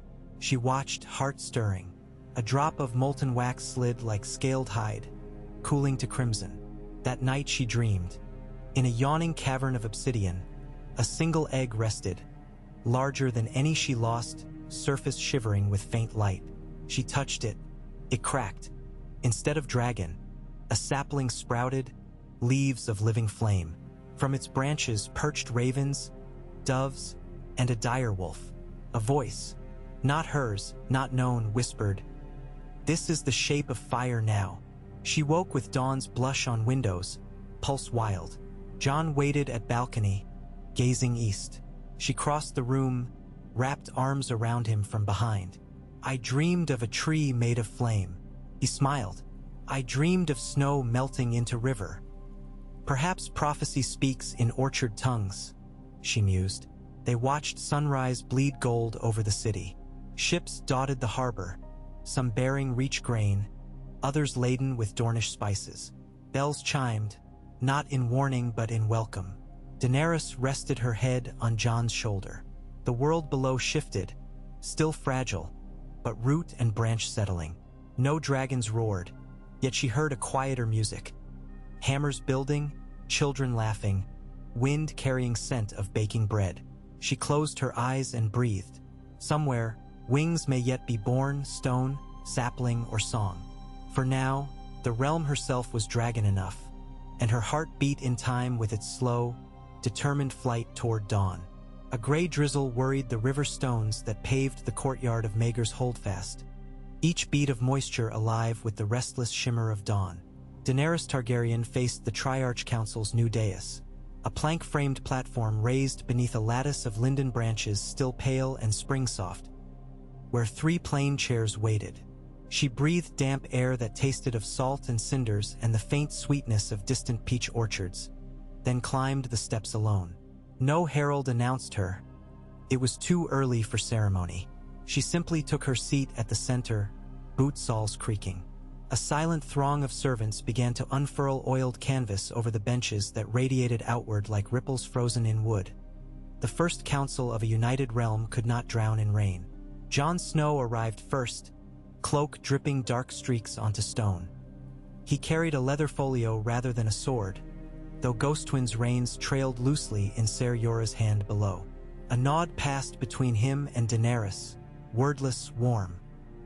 He seated himself to her left, glanced up at the graying clouds, then opened the folio and began leafing through pages of grain rolls and small folk petitions written in Sansa's precise script. Aegon followed soon after, escorted by 2 Golden Company retainers stripped of their mercenary sigils. He wore no crown, only a simple jerkin dyed the green gold of the Reach in quiet homage to the bred yet unsprouted there. He greeted his siblings with a half-smile edged by nerves, settled on the right-hand chair, and clasped hands upon his knees as though tethering himself to steadiness. A hush seeped across the yard. Missandei, Quill already poised, took her place at a trestle just below the dais. Tyrion emerged from a fog of his own pipe smoke, shaking droplets from his cloak, and positioned himself at a smaller adjoining table stacked with scrolls. Grey Worm stood sentinel behind Daenerys, his expression unreadable, eyes sweeping every niche for threats. The gates opened for the visiting lords and freefolk. Bronze-helmed Royce men crunching over gravel, Lady Eleanor Costane in rose-tinted wool, Gendry Baratheon shy beneath new mail heavy with black hammers, Dornish emissaries in dyed leathers, even a few shivering Free Cities traders drawn by rumor of tariffs lifted. The wooden benches filled with damp cloaks and hushed expectation. Daenerys waited until the distant bells of the river gate tolled thrice. She rose, rain gleaming on silver hair. "We gather," she said, voice low yet carrying, "for tasks of seed and hearth, not steel. The realm must feed before it fights anew." She gestured to Missandei. The first petition. A pot-bellied miller named Pate stumbled forward, cap in hand. His millstone west of Bitterbridge lay shattered, he said, after sabotage by men bearing the black dragon of bitter steel. He begged grain to survive until a new stone could be quarried. Jon listened, thumb tapping Quill's edge, then promised oak from Crownland's forests to rebuild and 2 wagons of seed in return for half the first harvest repaid next summer. Daenerys assented. Aegon offered 2 of his own master smiths to cut the stone quickly. Small gestures weaving new loyalties through everyday bread. Petitions bled into one another. A flooded ford near Wendwater. A fever-sweeping Crab Isle children. A missing shipment of Dornish copper. No grand decrees rose, yet Daenerys felt each solved quarrel strengthen unseen mortar between fractured provinces. Rain eased to mist. Crows scattered from rampart nests to watch from guttering torches. Toward noon, Samwell Tarly arrived on a lathered gelding, robe muddied to the waist. Breathless, he bowed and thrust a damp parchment into Jon's hands. "Old Town," he panted. "Archmaester Walgrave's seal, though not his hand." Jon frowned, scanning. "Archmaester Ibroz imprisoned?" He read further and looked to Daenerys. "The Citadel Fishers, a faction styling itself the Bright Candle, has seized the Ravenry Tower. They claim the Triarch Council corrupts natural order." A buzz rippled across benches. Aegon leaned forward. "Marwyn predicted restlessness. We must answer swiftly, united." Tyrion pinched ashes from his sleeve. "Old Town feeds half the South with knowledge. Lose the Citadel's quills and the realm loses sinews. But march an army onto Hightower's doorstep and we confirm their cries of tyranny." Daenerys considered. "Samwell, can you return to negotiate?" Sam swallowed. "They distrust me. Called me Oathbreaker for deserting the Night's Watch, though technically the Watch flamed out," he added sheepishly. "But I can try." Aegon placed a steadying hand on Sam's shoulder. "Go as scribe to Prince Dornish. The Bright Candle fears Blackfire blades. They may parley with parchment." He turned to Jon. "Send Davos with a small fleet. Not soldiers, ships laden with ink, parchment, vellum. Offer them the very tools they hoard." Daenerys nodded. "Knowledge for knowledge. No swords unsheathed unless they strike first." She paused. "Grey Worm, choose 20 unsullied to escort but remain outside the city walls. Appearances matter." Rain ceased. Sunlight riveted through cloud, striking the silver chain at Dany's throat and scattering prismatic flecks across stone. She dismissed council for midday bread and lentil stew, simple fare served by palace cooks newly promoted from the Street of Flower. While benches cleared, Aegon lingered. "Sister," he said softly, "may we speak?" They moved beneath an alcove where vine leaves crept through cracked mortar. He studied his clasped hands. "The Golden Company," some officers grumble at peace. "Eggs of revolt incubate in men paid to war. I would root them out before they hatch. But if I cull too soon I bleed our shield. Will they follow you if you dismiss their greed?" she asked. "I believe hearts were bought but souls still choose. My cell's words have eaten free bread for the first time in years. They see baker's children no different from Essosi urchins they once guarded. Yet a blade unused grows restless. Find them purpose," she said after thought. "Poison kills. Medicine uses the same herbs for healing. Put their swords to building. Assign cohorts to road works and levee dredging. Pay them in coin and dignity." A shadow of relief crossed his face. "I will. Thank you." They rejoined the others for simple meal at trestle tables outside the granary. No guards to divide lords from commoners. Dany took a seat beside a one-armed baker who shyly offered her a crust still warm. She accepted, tasting rosemary and coarse salt. Across from her, a Free Cities factor argued amicably with Ser Brienne about the merits of river barges over will carts. Children darted between legs, chasing a mangy hound bearing half a sausage. For a moment the courtyard felt like a village square untouched by war. But war crept at edges.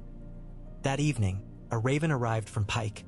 Asha Greyjoy pledged friendship, but warned Euron's surviving raiders massed near Fair Isle with red sail corsairs from the Basilisk Isles. They ride waves under black warhorn banners, her scroll red, and boast of kraken hatchlings bigger than carriages. Jon grimaced. "Horn of Doom," he muttered. Euron once bragged of a dragon horn stolen from Valyria. Daenerys recalled the hiss of gale winds over Carthus slums, and her skin prickled. If he plays at dragons, he tests our lack. She turned to Tyrion. How many scorpions remain? Scattered, he said. Smiths could forge more, but bolts eat iron we need for plowshares. Then we meet fire with water, she decided. We flood his decks with wildfire? No, too risky. She paced. Salt. She looked to Sam. Sea water quenches flame. Outfit cogs with massive braziers. When Euron sends hornfire, douse decks with brine to kill embers. Sam blinked. That might work. Salt absorbs heat quickly. Tyrion rubbed beard stubble. And pour tar on his sails before brining them. Wet tar prevents flame and gums rigging. An ironic gift from the north of cold seas. Preparations began. Dockyards hammered through dusk, forging iron pumps. Gendry oversaw. His arms flared with new muscle as he lifted cauldrons. Davos readied swift galleys, each crew taught to operate brine pumps. Meanwhile, word from the north brought unexpected drama. Cersei had arrived in Wintertown under guard, cloaked to hide golden hair. Snow fell thick. Frost rimmed her lashes as she shoveled stable dung into compost trenches. Sansa's first letter described her as silent, eyes ranking passers-by like pieces on Syvas board. On the 7th evening, however, she collapsed from exhaustion beside a half-finished ditch. A stable boy found her shaking and hauled her to the infirmary. There, Alice Karstark tended her with nettle tea and honey salve. Sansa's second raven recorded a strange softness. Cersei wept when Karstark thanked her for once pardoning a cousin accused of theft. Perhaps Winterchill's pride, Sansa concluded. Though I do not presume repentance. Jon read the letters by hearthlight, eyes shadowed. Dany watched him, touched his hand. Guilt lingers, he said. I slew men forgiven by others. She may find mercy heavier than chains. She will learn, Dany murmured. Yet in the back of her mind a flicker of sympathy stirred, unexpected and unasked. Days rolled forward like the slow turning of a mill wheel. Each task ground small but necessary gains.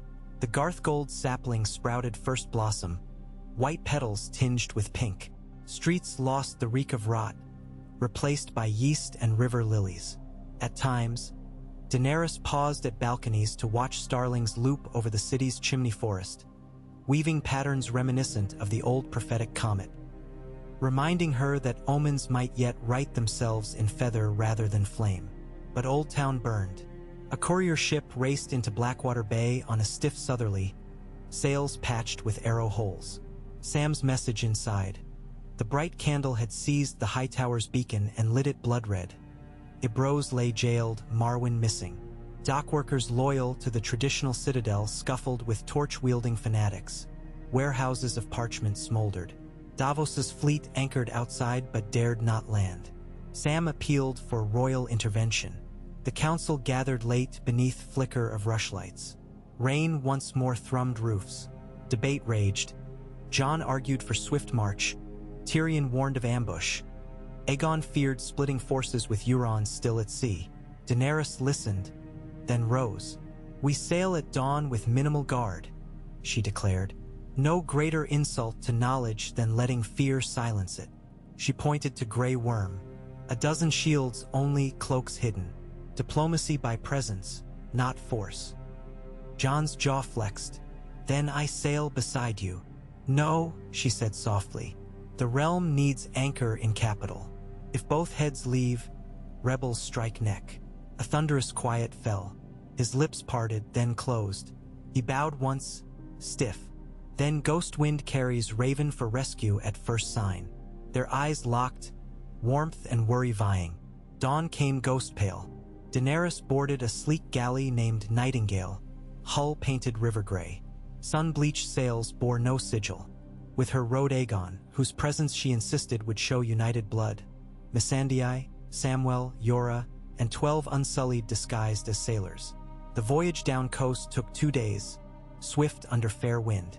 At night she stood on deck under riot of stars, waves whispering along planks, and wondered whether dragons still soared somewhere beyond horizon, unseen. She thought of Rigo, of the eggs powdered to ash, of old prophecies speaking of 3 heads. She had found 3 heads in living flesh, not scales, yet part of her ached for lost flame. She pressed palm against the dagger's obsidian blade. It remained cool, but memory of its sting in Walker's marrow warmed her. On second dawn, the towering form of the high tower emerged from mist, beacon glowing malevolent crimson instead of pearl. Old Town's harbor roiled with half-sunken hulks, rigging shredded. Archers lined wharfside ramparts. Davos's galleys bobbed beyond range, sails furled. Nightingale hoisted white cloth. Trumpets brayed from the high tower, 3 rising blasts. A skiff approached rowed by men in drab scholar gray, but their faces bore painted sunbursts, and torches hissed from iron sconces mounted on bow, dangerous near Tarslick Wood. Samwell hailed them, citing his chain and rank.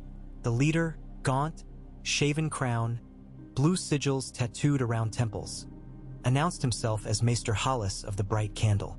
"Knowledge must guide kings, not kneel before them," he called. "The Citadel will not serve a triarchy of deluded bloodlines." Daenerys, standing visible at Nightingale's rail, replied calmly, "Bloodline does not sharpen quill. Mine just do. Open your gates. Let wise heads speak before parchment burns to smoke." Hollis laughed, high and cracked. "The candle burns to cleanse rot. Old Town sees no dragon queen." A hiss drew Dany's gaze upward.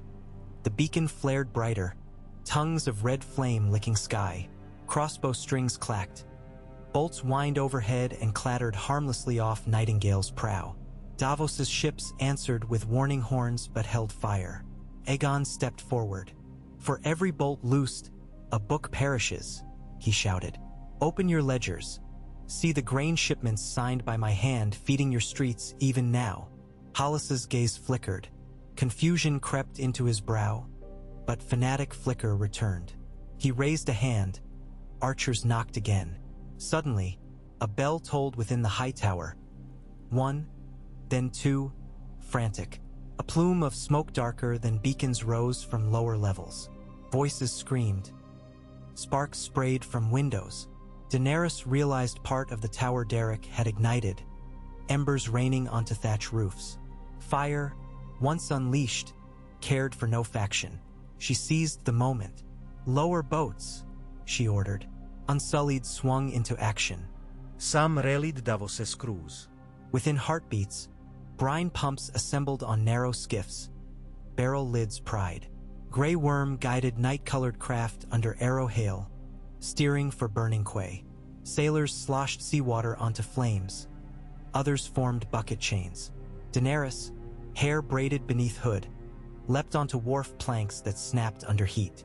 She shoved aside a collapsing awning to drag an old scribe free. Aegon slashed ropes to release a burning fishing scow, pushing it adrift before its blaze could leap to grain warehouse walls. The Bright Candle archers paused, stunned by the sight of supposed enemies saving their docks. Some dropped bows, others scrambled to help. Hollis himself staggered forward, torch falling from limp hand. He watched as Unsullied pumped brine onto flame, choking it into hissing steam. Hours later, the beacon's red light guttered, replaced by natural dawn stripes. Smoke still drifted, but worse spared. Daenerys stood on charred jetty, face streaked with soot. Hollis approached, now unarmed, cloak singed. He kneeled upon wet timber. "I misjudged flame, your grace." She extended a hand, helping him rise. "Fire cannot read bloodlines," she said. "Neither should minds that claim wisdom." She gestured toward surviving warehouses. "Let us catalog what remains." Inside the HIG, Tower's lower library, rows of shelves stood damp but intact. Volunteers, maesters, and sailors alike spread manuscripts to dry. Sam hovered, ecstatic to salvage rotted scrolls on Valyrian metallurgy. Marwyn emerged from hidden stair, soot-covered, glass candle flickering azure in trembling grip. He bowed to Daenerys but said nothing, only pressed a cracked slate into her hands. Chalk diagrams of dragon bone fused with iron to craft unbreakable tools. She nodded, storing it within cloak. By eve, the bright candle conceded governance to Triarch oversight. Noblades crossed. It rose, freed, decreed Day of Atonement, and named Samwell liaison between citadel and throne, a post not seen since Aegon the Conqueror's reign. Returning to Nightingale at dusk, Daenerys exhaled. Aegon caught her elbow. "You walked through flame again," he said quietly. She smiled wanly. "Water this time." They sailed at sunrise, hull heavy with rescued tomes, minds heavier with new respect earned at cost of smoke-blackened lungs. In the hold, Sam pored over charred pages while Missandei transcribed. Yora tended a burn on Dany's forearm where falling ember kissed skin. He marveled that the wound blistered but did not scar, as though her flesh still remembered pyre immunity. 2 days up coast, gulls shrieked omen. Euron's fleet engaged Davos's Tarbrine galleys near Fair Isle. The sea battle raged 5 hours. Ironborn hurled hornfire, greenish flame that roared dragon loud but sputtered when brine jets drummed decks. Tarslick sails refused to catch flame, and iron pumps doused rigging. When night fell, Euron's flagship Silence listed, mast shattered by storm-cast lightning as though gods themselves scorned false dragons. Reports reached Nightingale via carrier Gull. Euron missing, perhaps drowned or fled on skiff toward Stepstones. Ironborn survivors offered oars in exchange for clemency. Asha accepted, binding them to rebuild Torna's sacked villages. As Nightingale docked at King's Landing, bells greeted again, this time thrumming with unforced joy. In the Queen's ballroom, Jon met Dany with a hush of relief, drawing her into embrace before assembled lords. Propriety be damned.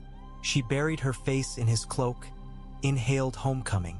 The Triarch convened, detailing Old Town's settlement and Euron's routing. Cheers shook rafters. Tyrion poured red from the arbor to all tables. Gendry, flushed with pride, presented a riveted breastplate for Dany. A gift forged of salvaged Valyrian bone iron alloy gleamed from Marwyn's slate. It gleamed gunmetal, lightweight yet impossibly strong. She accepted, fingers tracing ridged grain of ancient fire. Sansa arrived a week later, escorting wagons of rye and news. Cersei labored quietly, overseen by Karstark healers.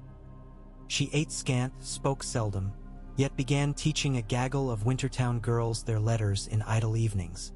Sansa's expression as she spoke mixed wonder and wary regret, like sun shining on ground still frozen. Another week, and spring bloomed in earnest. The Garthgold sapling flowered into pale rose petals. Children wove garlands for Dreamwine Festival, a new celebration of hope. Daenerys walked incognito among them, hair hidden under shawl, and bought a clay whistle shaped like dragon sprout for a single copper. She pocketed it, listening to its faint trill. But shadow still lingered in pamphlets accusing the Triarch of heresy. Tyrion traced their origin to a basement print press near Hook Street. Guards seized barrels of ink and arrested demagogue scribe. Dany ordered trial by ink, not blade. The scribe would debate Samwell on steps of the September ruins. Let words defeat lies. The scribe recanted halfway through, swayed by citation of Maester texts proving dragons once ended plagues, not birthed them. That evening, Daenerys climbed the remnants of Maegor's holdfast roof where a new rookery tower rose. Jon followed, arms full of candles to place along parapet, gesture to honor lives lost to fire at Old Town. Twilight pointed rooftops violet. She leaned against Merlin, candle in palm, wax warming skin. "Do you still dream of snow rivers?" she asked. "Every night," he murmured, lighting wick. "But now they carry peach petals." She smiled, heart tilting. "And you?" "I dream of roots," she said. "Burrowing deep so storms only prune leaves, never topple trunks." He set the candle in iron sconce, flame dancing. "Then let us plant deeper." He withdrew a small carved box. Inside lay 2 rings, one fashioned of dragonglass polished to obsidian sheen, the other of weirwood inlaid with silver filigree. "Ice and fire," he whispered, her breath caught. "And storm," she teased softly, tears burning. She slipped the dragonglass ring on his finger. He slid weirwood onto hers. There, on a roof once haunted by tyrant kings, They pledged no crown nor altar, only hearts. In the days that followed, scribes penned charters codifying shared rule. Triarch, Assembly of Smallfolk, Maester Conclave Liaison.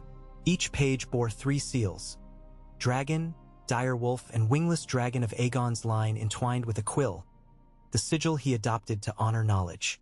Copies spread by Raven, allies signed. Dorne proclaimed highways tax-free. The Vale pledged airy grain. Even Tarth sent Sapphire to fund orphan halls. And then the unexpected word from Bravos. The Iron Bank offered debt forgiveness to houses ravaged by war, provided Triarch endorsements. Tyrion near fainted with joy. Davos grinned. The realm, once choked by Lannister gold, breathed. Summer's approach warmed cobblestones. Strawberries appeared on market stalls. Starlings hatched in rampart niches. In the palace yard, Aegon supervised Golden Company veterans shaping stones for a new hall of healing, a hospital where maesters and red priests would jointly treat plague and wound alike. Jon drilled young guards in both sword and plow. Each recruit served 1 month in fieldwork for each month of wall watch, merging duty and harvest. Daenerys visited the sapling daily, speaking softly of the day its fruit would feed Wintertown children. She twirled the clay whistle, sometimes trilling, and discovered the note matched the pitch of the breeze through Blackwater's shallows. A song of river and sky. Yet not all melodies were gentle. One late dusk, as sun bled over sea, a messenger breathless, bloody-kneed, reached the gates with tidings. Ironborn rebels under a captain calling himself Crow-Eye II, Euron resurrected in rumor, had seized Dragonstone's abandoned forges, claiming a new horn strong enough to wake stone dragons beneath the isle. Panic whispered through streets. She convened councils. Some urged immediate assault, others caution. She ordered spies first. Within days, Arya Stark returned from her wandering across the Stormlands, face masked as a fisher girl, and delivered report. No horn, only trickery.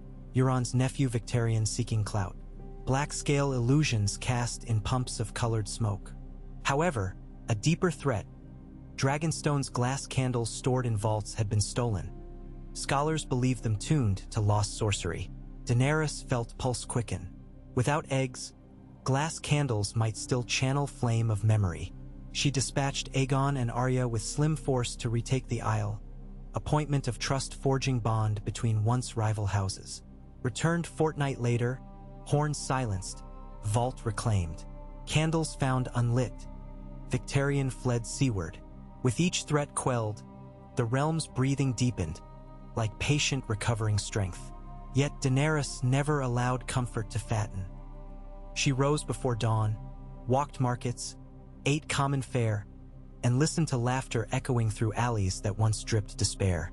On Midsummer's Eve, a grand convocation gathered in the rebuilt Dragon Pit, stage now ringed by saplings transplanted from forests north and south. Weirwood, oak, lemon, and a single young peach tree gifted by Lady Eleanor. Lanterns hung like tame stars. Small folk and highborn alike filled tiered benches.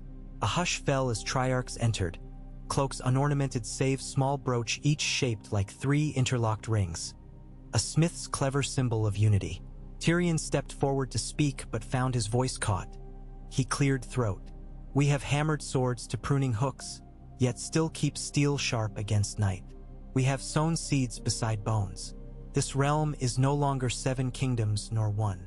It is a braid, each strand strengthened by the next. He raised a goblet. To the braid.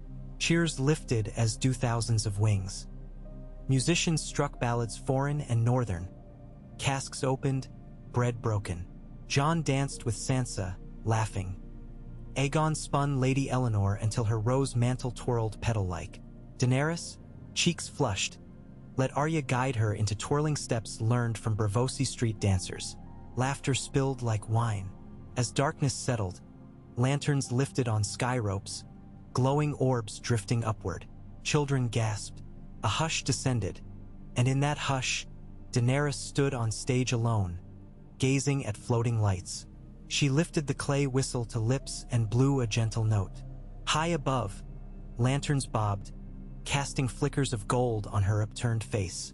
In that moment, across the city, Dogs quieted, bells ceased, as if all suspended. She closed eyes, feeling wind stir hair, and for one heartbeat imagined wings. Not of dragon, but of people, millions rising, each lantern a heart alight. She opened eyes. The lanterns drifted beyond ramparts, some toward the sea, some inland, mapping invisible constellations spelled in living fire. No prophecy could have written their paths. She watched until the last light melted into star-speckled sky. Then she descended into the throng, ringed by friends and kin, laughter and tears, the soft rustle of petals beneath boot. She felt no scales, but the heartbeat of a realm newly hatched, fragile and fierce in equal measure, beating beneath her feet and in chests around her. This was the flight she had waited for, not on dragon back, but in the soaring of countless joined hopes. Later, hours before dawn, she and Jon slipped away to the rampart where once they exchanged rings. They looked west, where lanterns faintly twinkled on the horizon like resting birds. "The world feels wide tonight," Jon whispered. "And ours to guard," she replied. He wrapped cloak round them both. They stood thus, two hearts braided, while the first lark of morning trilled. Down in the palace yard, the Garthgold sapling shook petals into a warm night breeze. Somewhere beyond walls, a once queen-turned field laborer taught winter children their letters. Blackfire swords clanged to shape plowshares, and scribes in the citadel inked new pages beneath steady pearl beacon. Dragons had never hatched. Yet dawn burned just the same, great and gentle, and Daenerys Stormborn knew, finally, that her purpose was not to ride fire, but to guide its warmth, to shape its glow into hearthlight for all. And so she breathed deep the scent of barley, salt, and peach, and smiled into rising sun that gilded the realm with promise unanswered but alive. The first truly peaceful day in living memory began. Jon Snow woke beneath a fretful scrap of dawnlight that filtered through shutters he had left ajar for the breeze. Summer in the Crownlands still carried a salt bite, but by midsummer no window remained closed for fear of night heat. He lay for a moment listening. The hush of ghosts breathing near the hearth, the distant rhythm of boot heels changing guard atop Maegor's holdfast, and, beneath it all, the layered murmur of kings landing itself awakening. Coal wagons clattering toward the kills, gulls squabbling over fish guts along the wharfs, the bell of the harbor September tolling its tempered note. Beside him, Daenerys's breath moved slow and deep, warmth rolling against his side. Her hair, silver in low light, pooled across the pillow like spilled quicksilver. He brushed a curled strand from her cheek, and she shifted toward him, eyes fluttering but not yet breaking the surface of sleep. In that moment he understood why old maesters called mornings two births, one of the world, and one of every soul inside it. He rose quietly, pulling on breeches and linen shirt, then crossed to the narrow balcony. Mist-shrouded rooftops in gauzy layers, softening soot-black chimneys and cracked dormers. High above, lanterns set loose at the Dreamwine Festival 2 nights earlier still drifted. Tiny pinpricks caught in high winds, refusing to surrender. One winked crimson as if answering Jon's heartbeat. He wanted to wake her just to show it, but let her rest. The council would claim her soon enough, and sleep had grown scarce since their vow, wordless yet immutable, cloaked them like new armor. Down in the courtyard, recruit squads already formed ranks. Golden Company veterans in half-mail mixed with Northmen wearing patched gambesons. They drilled sloppily at first until Ser Brienne's voice rang across paving stones. Crisp as steel. Pivot, thrust, recover. Jon watched spears find tempo and felt a small pride bloom. War was not gone, but war was learning new shapes. Discipline without cruelty, strength without terror. He thought of Robb, of his father, of tumbleweed dreams where Ned's proud silence nodded through morning fog, approving. He found himself whispering the family words, half prayer, half promise. Winter is coming, but also the world after. Behind him the mattress rustled. "You mapped the city again," Daenerys murmured, voice sleep husky. She slipped from the bed in a river of loose linen, bare feet silent as dusk moths. When she joined him, she leaned over the balustrade, chin in palm. "I know that stare, counting grain wagons, "Counting blessings," he said with a crooked smile. "One in particular." He brushed knuckles along her arm. She met the touch with a quiet smile of her own, one he still felt unfamiliar enough to treasure like a rarity. They shared silence until a raven flapped past and settled on a gutter spout, cawing. She sighed. "The bird reminds me. Messages from Gulltown and Barrow Hall came late last night. The Iron Bank's envoy arrives within 3 days. Tyrion swears they bring quills, not chains, but he also placed wagers against his own certainty. We will need equal parts courtesy and patience." Jon snorted softly. "That leaves Tyrion short on at least one." Dany laughed, the sound light as wind chimes. "Come. We break fast, then meet Sarella Sand at the quay. The Dorne grain fleet should anchor by tide change." In the Queen's kitchens, morning steam ghosted the rafters while cooks wrestled copper cauldrons of oats and raspberries. Dany accepted a clay bowl, sprinkling brown sugar that had traveled all the way from Skagos. Trade Sansa negotiated in return for 7 smiths and 2 healers sent north. Jon took his plane. Side by side at a trestle they ate quickly, trading glances like conspirators in the world's simplest plot. Sustain, then act. Missandei arrived wearing ink stains on her sleeves and a mild flush on her cheeks. 7 petitions just since moonset, she reported, sliding parchment onto the table. For request timber exemptions, 2 request loan forgiveness, the last a rather unusual plea by the Guild of Alchemists to continue experiments under stricter safety accords. She hesitated. "They desire your personal approval to search for stable green flame, a dragon's breath without dragons," their letter claims. Jon's spoon froze mid-lift. Dany's eyes narrowed. "We nearly drowned half the crownlands in jadebane quenching. Tell Maester Gorman I will consider a controlled site outside the city, thoroughly supervised." She signed the parchment. "And have them provide full formulae. No more secrets." Missandei bowed, adding, "Also, Septon Murmison begs attendance for the dedication of the new orphanage this afternoon." "That one we attend," Dany said, meeting Jon's eyes. He nodded. Children were harbors, after all. Grey Worm entered, helm tucked beneath arm. Scouts from Stepstone's report sails bearing basilisk serpent crest. They skirt the narrow sea lanes. "Victarians' remains," Jon muttered. "No confirmed dragonhorn among them," Grey Worm added. "But spies saw black priests aboard." Dany wiped spoon on napkin. "Plotting fresh illusions, no doubt." She placed bowl aside. "Order Marjorie's grace to shadow. Tell Admiral Talisa to carry nets of lye barrels. Smoke prophets will cough on their own trick." Grey Worm inclined head and departed. Missandei gathered parchments, following. Dany stood, adjusting her simple teal riding coat. "Shall we?" Quayside air danced with brine and pitch. Masts forested the inlet where the Mander's Pride flagship draped its vibrant orange Dornish sails newly embroidered with triarch knot. On deck, Sarella Sand, one of Oberyn's serpent daughters, long rumored to prowl Maester corridors disguised as novice, stood tall in sun-bleached leathers, a rolled map under arm. Her hair had grown out, now twisted into cobalt scarf that caught wind. She saluted the Queen and King with easy flair. 14 hulls, she reported, eyes bright.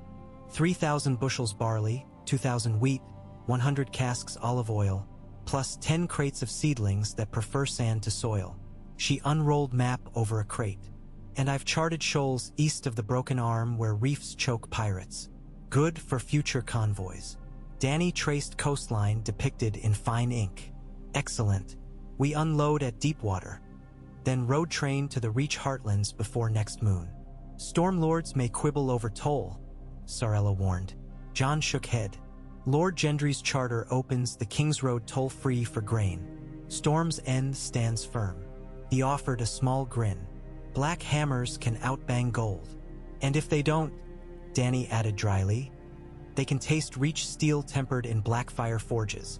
The Queen thanked Sarella, promising a seat on the Maester Liaison Council for her navigational charts. As the grain began rolling down gangplanks, a hush rippled through dockworkers. Jon followed their gaze. A column of riders approached along the River Gate Causeway, banners furled in drizzle but unmistakable, the hooded sunburst of the faith militant. At its head rode High Septon Yarwick, once humble Septon at the Dawnport Shrine, now elevated by popular acclamation. He dismounted, gray robes spattered by eelgut mud, and bowed low. "Your graces," he intoned, voice rasped from sermon. "I come not to challenge nor bless, but to plead." Dany studied him. Rumor said Yarwick spent nights tending plague wards among Flea Bottom's poorest, wearing straw sandals in solidarity. His eyes reflected exhaustion, not ambition. "Rise, Septon."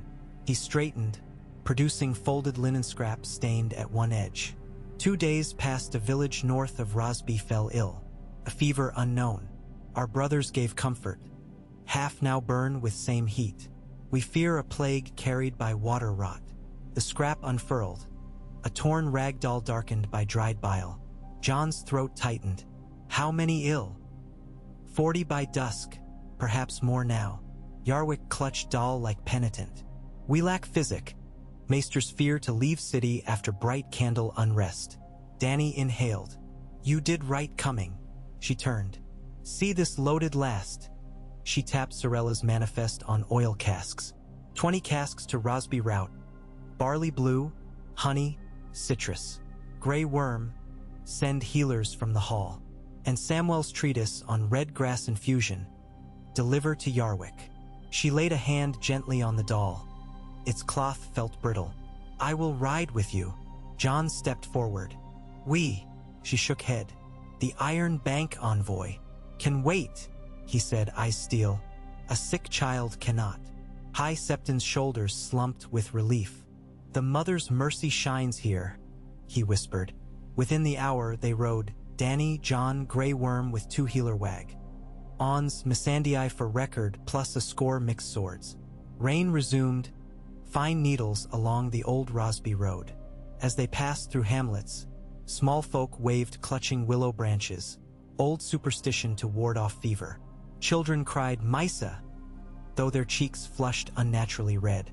At dusk they reached Grover's Mill, a splay of thatch roofs hugging a stream swollen by rainfall. Smoke curled from each chimney, but windows shuttered tight despite heat. A sour odor met the company, spiced with burning juniper, Septon incense masking illness. Triage tents filled the meadow. Moans drifted under canvas. Dany dismounted, handing reins to Squire. Inside the first tent, a girl of 9 lay hacking, skin blotched crimson. A wizened healer pressed damp linen to her brow. Dany knelt, offering spoon of honey water mixed with lemon. The child swallowed weakly, then murmured, "I dreamed of dragons. They were kind." Dany brushed hair from the burning forehead. "Dreams guide us," she whispered. Sam's recipe, red grass and willow bark steeped, arrived in casks. Healers boiled it, steam laced with earthy scent. John hauled bucket after bucket, though his scarred shoulder ached. Sweat darkened his tunic, but he refused rest. Grey Worm organized latrine trenches far from stream, teaching villagers to burn bedding. Through the night they toiled. Missandei recorded symptoms, rash pattern, pulse irregularities, notations for Citadel. By dawn the fever broke in 5 patients. 2 expired beneath grey light. Yarwick prayed over bodies, voice hoarse yet steady.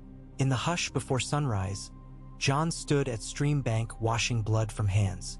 Dany joined, kneeling to rinse cloth. Mist rolled above water. Song sparrows chattered. "When I was at Castle Black," he said, "I feared plague more than whites. No sword blocks sickness." She wrung cloth. "Compassion is our shield now." He met her gaze. "Sometimes I wonder if we stretch too thin. Pirates, plague, gold, prophecy. Thin gold does not break," she said. "It bends to fill new shape." She splashed water onto his forearms, cleansing crimson streaks. "We are gold tempered by every fire." He breathed deeply, nodding. "Then let's temper the realm." They returned to tents. By 3rd day, new cases dwindled.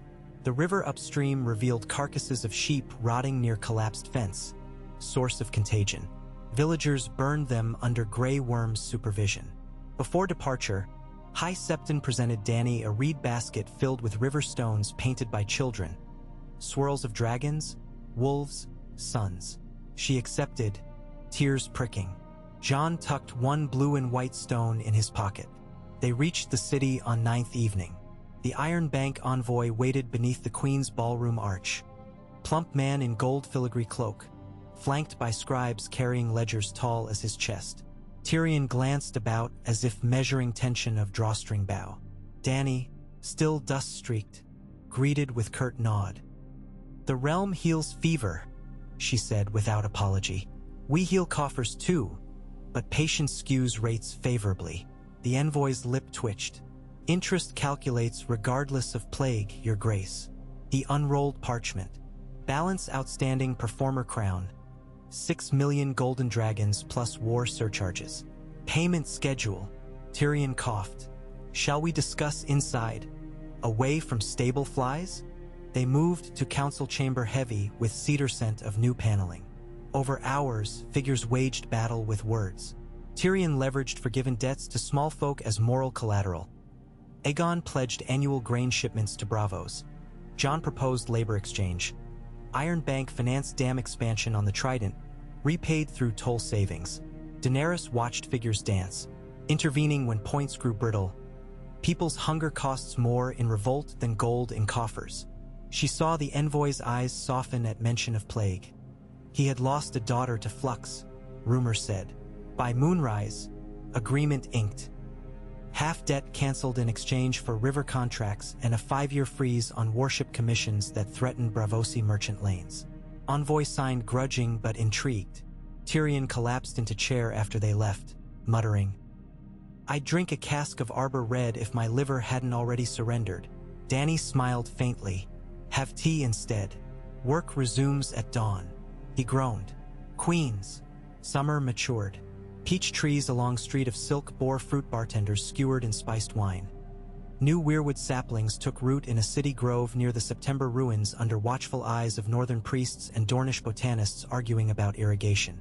Crows nested in old dragon skull alcoves, and no one bothered them. Omens of memory, not doom. In July's early haze, news came north. A flock of white ravens soared from the citadel, proclaiming the season had turned. The long summer officially named. Children danced in fountains. Dany ordered Festival of Rivers. Barges strung with lantern nets drifted down Blackwater, each boat honoring one of the 7 kingdoms with songs and local delicacies. Cook fires hissed over water. Perfumed smoke curled toward stars. That night, on a barge trimmed in gray wolf banners and pale lilac petals, Jon pressed a scroll into Dany's hands. Sansa's decree designating the North's first representative assembly of freeholders, the root of small folk voice within Winterfell's great hall. "A gift for our braid," he said. She kissed him beneath swaying lantern. "And here is mine." She presented a leather pouch. Inside lay a shard of carnelian shaped into flame leaf, whole board for cord. "From the first spark we quenched in Old Town," she said. "Wear it to remember fire's lesson." He looped it about his neck, fingers brushing her collar. Lantern light painted their skin copper. Music drifted, a northern fiddler playing with Dornish drums. They swayed, breath aligning.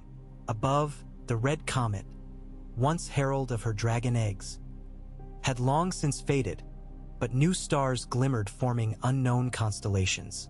At the stroke of midnight, Tyrion, cheeks flushed by pomegranate wine, shouted for hush. He tottered onto crate. "My lords and ladies, my beggars and brewers, tonight we celebrate not crowns nor coins but cords. Every tie between folk once strangers." He raised goblet.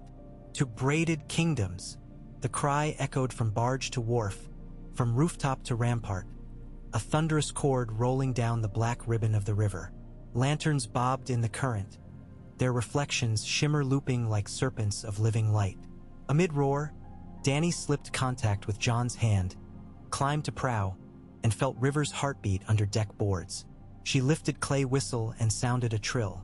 Lanterns answered, dozens flickering brighter as if flame leaned toward music. Wind stirred. A hush fell. In that breath, water seemed to still and sky to open. From far east beyond Dragonstone, low rumble drifted, thunder or wave crash. Some looked up, searching for storm clouds, yet the heavens lay clear, stars bright as hammered glass. The sound faded, leaving only breeze. Later, maesters would record no storm, no quake. Sailors in Blackwater Bay would swear they saw a plume of white steam rise between the Dragonmont and the narrow sea, curling like phantom wing, then vanish. No ships lost, no casualty, just rumor. Dany heard talk and felt a tremor inside, uncertain if it was dread or promise. She kept counsel. Autumn's breath cooled cobblestones sooner than maesters predicted. Fields west of Blackwater turned amber. The Triarch planned harvest caravans north before early snows lingered. Yet new unease crept into letters. Villagers near Dragonstone claimed the island's dormant volcano steamed at dawn. Fishers spoke of deep drumming from caverns. Tyrion rolled his eyes. Old rock groans, peasants panic, but Samwell tested pumice fragments, finding fresh warmth. Dany convened small council. Aegon argued to send scholars. Jon urged joint watch, prepared but calm.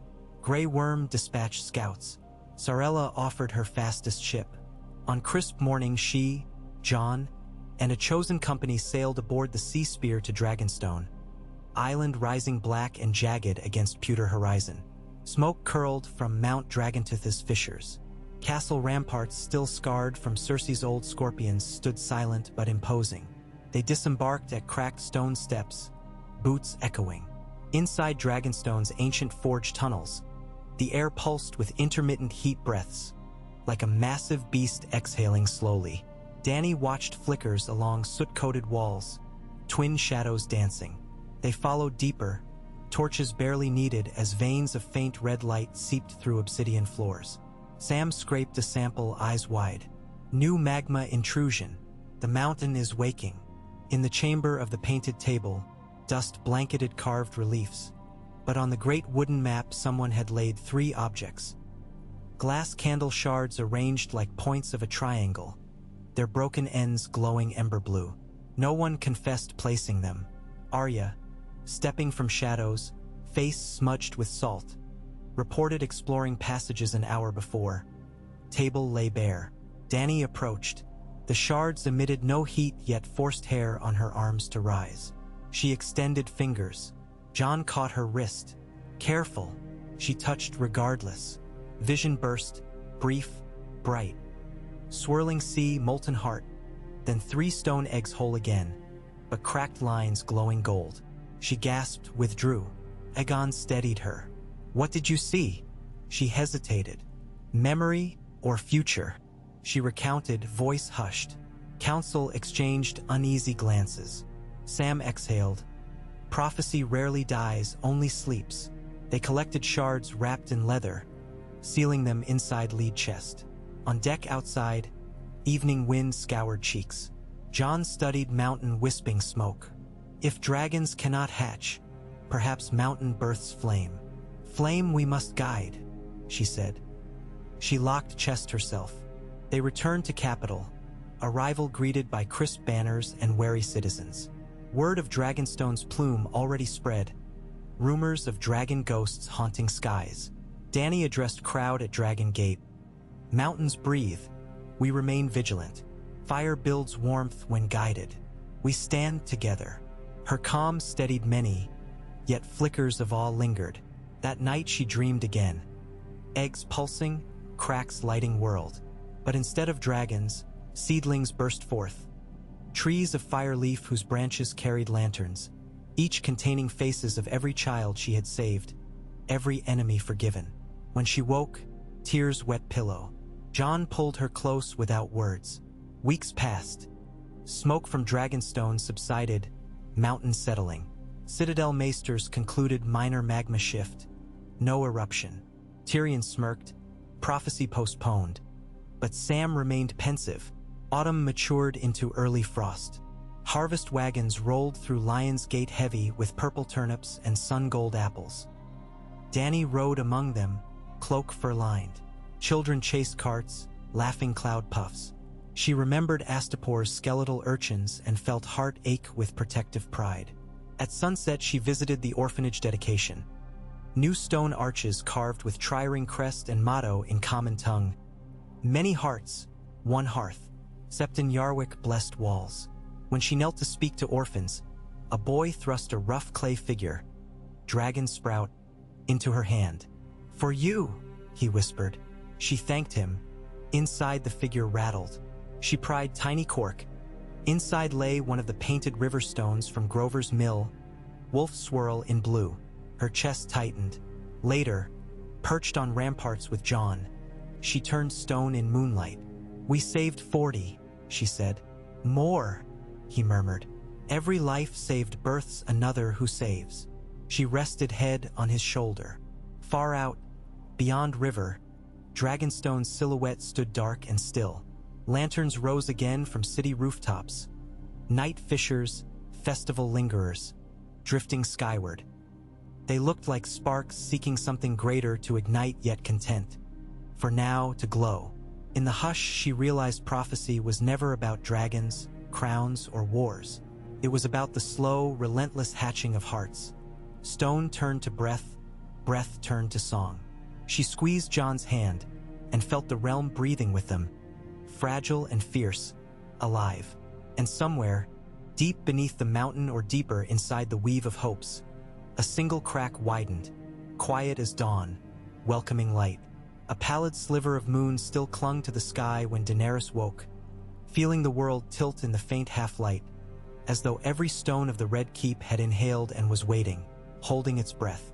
A storm had marched inland during the darkest hours, flinging spears of rain against the leaded windows and rattling shutters like restless spirits.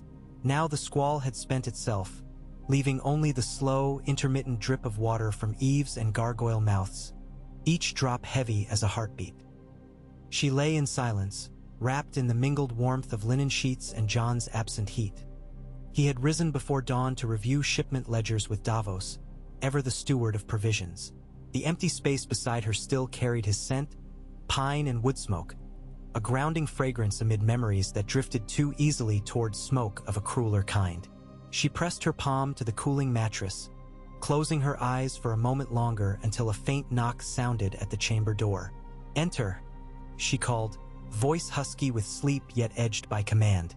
Missandei slipped inside, skirts whispering. Her hair was bound in a plaited crown, quill and parchment already in hand. "Apologies, Your Grace. A messenger arrived from Winterfell at first light. Lady Sansa requests an immediate reply. She writes of an unexpected delegation from beyond the wall." Daenerys's brow creased. Beyond the wall? She swung her legs over the mattress edge, silk nightshift rustling around her calves. Wildlings? The free folk often traveled south in small bands, trading furs for grain, but a formal delegation was unusual. Missandei glanced down at her parchment. She writes the envoys are friends of the living past, seeking counsel for the among the living yet to come. The phrase hung awkward in the air. Stiff, cryptic northern poetry shaped by quill. Daenerys pulled on her dressing robe, mind sparking possibilities. Friends of the living past. She thought of Bran Stark, the boy who had become more than lord, of ravens and root splinter visions. Send Raven.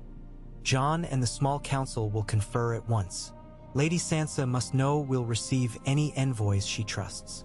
Missandei hurried off, and Daenerys began to dress. She chose a riding coat trimmed in pale gray wool and a modest circlet of hammered silver rather than the star-bright coronets still locked in the royal vault. Tidier for saddle, and a reminder that rulers who wished to govern long could not dazzle every dawn with gems. She fastened the dragonglass ring at her throat on a thin chain, feeling its subtle thrum, cool and calming, against her collarbone.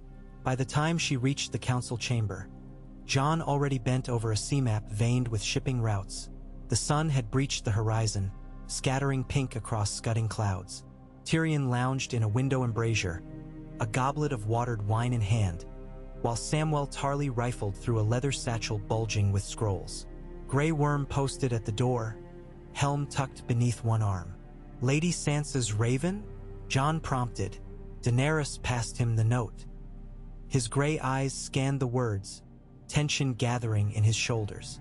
This could be a delegation from Tormund's people, he mused, or something Bran foresees. Tyrion tapped a finger on his goblet. Whatever they want, welcoming them cements goodwill that spans beyond old borders. A pleasing lesson for Ironbank quill pushers still convinced every blade must point inward. Grey Worm spoke, voice even. If they bring more mouths than furs, our store's thin. Winter has been declared summer, Sam reminded gently. But the nights north of the wall still breed hunger. Perhaps they barter counsel for seed. If they cross Sansa's hospitality, Jon said, lifting gaze, they respect her guarantee. That's enough for me. Daenerys nodded. We prepare guest apartments at the southeast tower, warm hearths, fresh straw. And they should dine with the small folk first, not in gold-plated halls. Let them see how we live, not simply how we rule. 2 days later, the delegation arrived. 10 free folk on rangy Garrons, escorted by 20 wolf-cloaked northern riders. At their head rode Tormund Giants Bane himself, mane of red hair now streaked with hoarfrost white. Yet his grin remained feral with mischief unabated. Beside him trotted a figure robed in tattered green, hood shadowing face. Only when they drew to halt within the Red Keep's courtyard did the hood fall back, revealing Bran Stark's pale eyes glimmering like dawn reflected on ice. Gasps swept the onlookers. No one had seen the three-eyed raven south of the neck since the long night ended. Bran's cheeks were hollow, body frail, yet his presence filled space like a wind too ancient for mortal lungs. Tormund dismounted and slapped Jon's shoulder, nearly toppling him despite plate mail. Crow King turned Castle Lord, he crowed. The South suits you stout. Jon clasped his friend's forearm, smiling genuinely. Still alive. That suits me enough. Bran inclined his head to Daenerys. Your Grace. His voice was distant, as though traveling from far away each time he spoke. Thank you for receiving us. Daenerys descended the steps to meet them. You are family, she said, not by blood, but by war and whatever strange threads wove destiny. What brings you so far? Tidings, Bran answered, and visions. The court expected prophecy, but what Bran unfolded in council that night was stranger. A map etched in charcoal, tracing ley lines of old magic beneath Westeros. Rivers of slumbering power left by children of the forest, sealed when the wall shattered. Now those lines pulsed intermittently, stirring oddities. Ghost stags seen south of Dreadfort with eyes of burning blue. Shards of ice that refused to melt even under Smith's forge, and faint murmurs of skin changers awakening in babes who cried at moonrise. It is not threat, Bran said, but call. The land heals itself. It asks guidance, lest new powers twist as old ones did. Tyrion frowned, rolling a stone between fingers. Men barely shepherd grain. Guiding intangible rivers seems ambitious. Bran's distant gaze touched him. If men and women do not step forward, the currents will fold into chaos. You may face 1,000 petty sorcerers wielding scraps of dawn. Jon folded arms. What do you propose? A gathering, Bran said. At the Isle of Faces, those attuned to magic must convene, renew pacts, we've new guards. Children of the forest, crannogmen, maesters who study the unseen, even red priests. The isle is sacred, Bran, Sam murmured. Maesters recorded no man steps there without green dreams marking destiny. Bran's soft smile was cryptic. Destiny is only crossroads. We choose turns together. Daenerys listened, thinking of glass candle shards and dragonstone's tremors. And you want us to sanction this moot? Sanction, Bran confirmed, and protect. Dark things stir. Echoes of the dead, voids left by dragon flame never born. Her pulse flicked. When?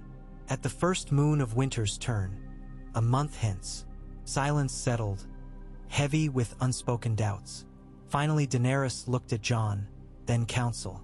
We owe the living future, just as we saved them from night's shadow. We will host this moot. Grey Worm inclined head, duty unquestioned. Tyrion sighed. I will draft invitations the maesters will puzzle over for a decade. Preparation consumed weeks. All along God's Eye's reed-ringed shores, craftsmen raised pavilions of woven willow and linen stripped of dye. Colorado. RS meant to offend no power. Unsullied dug latrines outside perimeter. Free folk carved totems representing river runes. Maesters from Old Town arrived bearing scrolls thick with ancient runic script, some still stained by Old Town's soot. Red priests from Volantis came chanting prayers to the Lord of Light, flames swirling in bronze braziers that never dimmed. On the eve of departure, Daenerys and Jon walked the silent courtyard where once dragon skulls leered. The yard now hosted a small garden, rose shrubs, lavender, and the transplanted Garthgold sapling bowed under early fruit. Lanterns cast honeyed light on its leaves. Dany plucked a peach barely blushing, turned it in palm. If this moot fails, we risk rending what we've woven. Jon took her free hand. We've mended torn cloth before. She smiled, faint, but each stitch weaker if thread stretched too thin. He drew her to him.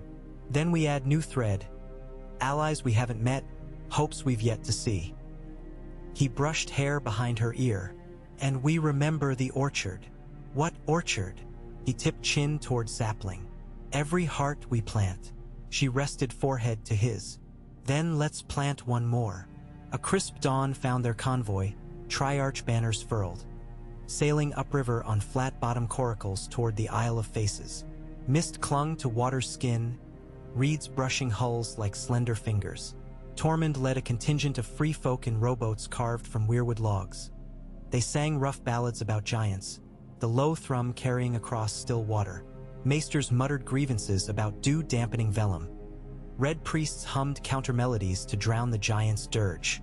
At midday the isle loomed, a low, hilly mass of green-gold grass and towering weirwoods whose faces stared crimson-eyed into eternity. Roots twisted into archways and natural colonnades. Even Tyrion fell silent. Grøy worm signaled halt. Scouts rode closer, verifying no traps, no lurking wicks. Though those nightmare days lay years back, caution was habit now. Receiving no sign of danger, they landed, boots sinking into moss like pillows. The air smelled of sap and a strange sweetness, almost spicy, that tickled memory. Bran, who traveled on a litter borne by free folk, asked to be placed beneath the heart tree at the island's center. There the weirwood's carved face wept slow red tears of sap, staining bark like old wounds. Bran's pale eyes mirrored that crimson sheen as he whispered prayers none could decipher. Delegates circled. Children of the forest, only a handful remained, stood scarcely taller than Bran's seat, skin bark dark, eyes luminous. One stepped forward, naming herself Leaf, though centuries parted her from the Leaf who once guided Bran north. Red priests arrayed torches. Maesters arranged ink and stylus. Dany, Jon, Aegon, and Sansa, arrived by swift horse, formed a human axis between. The moot began with silence. Wind through leaves provided voice. Water licking the shore, heartbeat. Then Bran spoke, every word echoing as if trees repeated them. The wall has fallen. Magic once bound their flows. We must weave new wards of many threads, not one great stone. Maester Belgrave of the Bright Candle argued knowledge should remain in citadel scrolls, not woods. A red priest countered, only flame reveals hidden rot. Free folk spat on both. Books burn, fires die, only wind remains.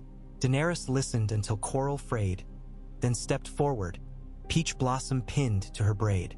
In Meereen I ruled slaves and slavers. I freed the oppressed, yet almost forged new chains. I learned chain cannot be hammered by one hand. Here we risk forging chains of arrogance. She lifted palm. Let each faction keep its guardians, but bound by oaths braided together, renewed yearly at this isle. Fire watchers, tree singers, river speakers, stone counters, we stand watch in turns. Leaf approached on light feet. A braid, she repeated, voice like rustle of distant oak. She drew a slim obsidian knife and sliced a lock of her vine-dark hair, offering it. Dany removed a silver braid, placing it with Leaf's. Jon added a strip of direwolf gray cloth. A red priestess cut a red silk ribbon. Maester Belgrave, reluctant yet inspired, pulled loose a golden quill feather. They twined these around a living branch the children held, bark absorbing fibers as though hungry. When completed, the branch shimmered faintly, humming. Bran raised eyes, tears streaking cheeks though emotion didn't reach voice. The pact renews. At dusk, the heart tree's sap ceased to drip. Leaves shifted from blood red to a startling flush of green across their faces, a color unrecorded in any Maester text. Gasps followed as thin fissures of light threaded across bark, mapping a crown of unknown runes. Bran's gaze grew distant. He whispered, "It is done." They feasted under torchlight. Goat stewed with juniper, river trout, northern mead seasoned by Dornish orange rind. Tyrion drank deep but not to excess, learning caution after near liver surrender. Children of the forest sang in high, lilting tones. Red priests harmonized with low chants, a living weave of sound. Daenerys slipped away, walking path of moss until water lapped her boots. Lanterns from coracles reflected across surface, constellations dancing beneath. She felt something shift inside, weightless yet potent, as if a boundary she hadn't known cramped her heart had melted. The braid oath had not summoned dragons, but it had breathed unity deeper than banners. Jon found her there. No words were needed. He wound an arm about her waist, and together they watched reeds sway, content in hush. In the distance, faint thunder rumbled though skies clear. A habit of realm waking new magic, perhaps. She pressed head to his shoulder. "Do you miss dragons?" he asked softly. She exhaled. "I miss their certainty. Power woven to bone. But tonight I learned power woven to hopes is stronger." He kissed her hair. "Then let's keep weaving." Autumn slid into an early winterless chill, crisp rather than cruel. The braid pact spread by Raven. Each region pledged watchers, small folk volunteers and learned folk, to send yearly delegates. The Iron Bank, impressed, forgave another sliver of debt. Slowly, whispers of dragon rebirth faded, replaced by tales of heart tree turning green, echoing promise that life, old and new, could entwine. Yet, as always, not every heart warmed. In hidden cellars beneath abandoned septs, remnants of Lord Boros's die-hard Stormlanders muttered that witches corrupted sacred grove. In Qohor, smiths forging experimental Valyrian bone blades raised prices, seeing Westerners flush with peace coin. Across sea, triarchs of Volantis fretted red priests drifting to Westeros, draining zeal from their streets. Daenerys convened council. "Our braid weaves beyond this land. We must share harvest of peace, or envy sharpens daggers." They agreed to send grain galleys to Volantis, along with maesters to teach plague cures. Tyrion quipped about paying priests in porridge, but drafted charters anyway. One night, while finalizing those charters, he discovered something odd. The 3 glass candle shards, secured in lead chest locked within vault, now lay fused, reforged into a single slender rod of opaque green, warm to touch though vault cold.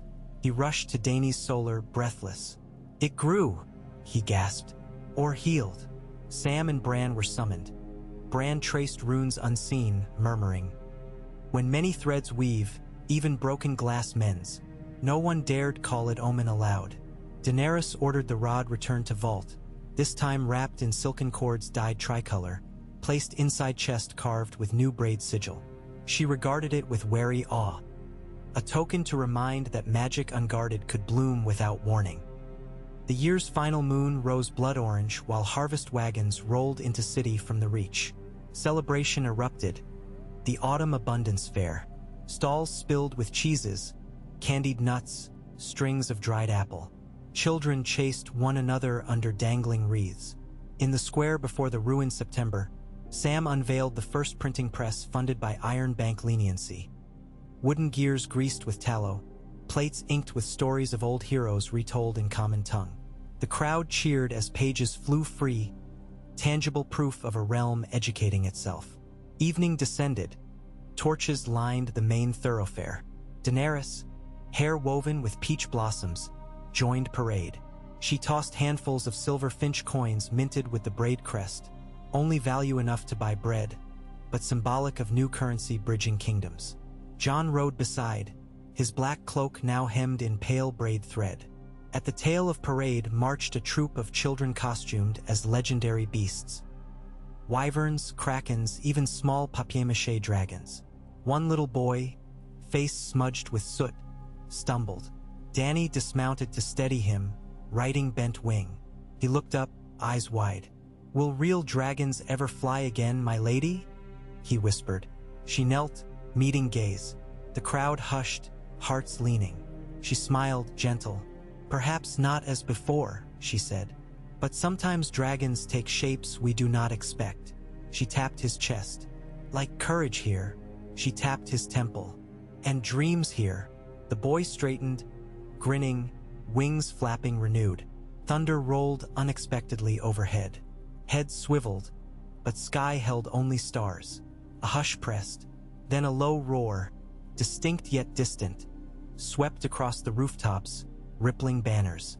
No flames lit heraisen, no silhouette crossed mon. Only the sound, echoing, as though mountain heart deep beneath Dragonstone answered the city's laughter. Gasps.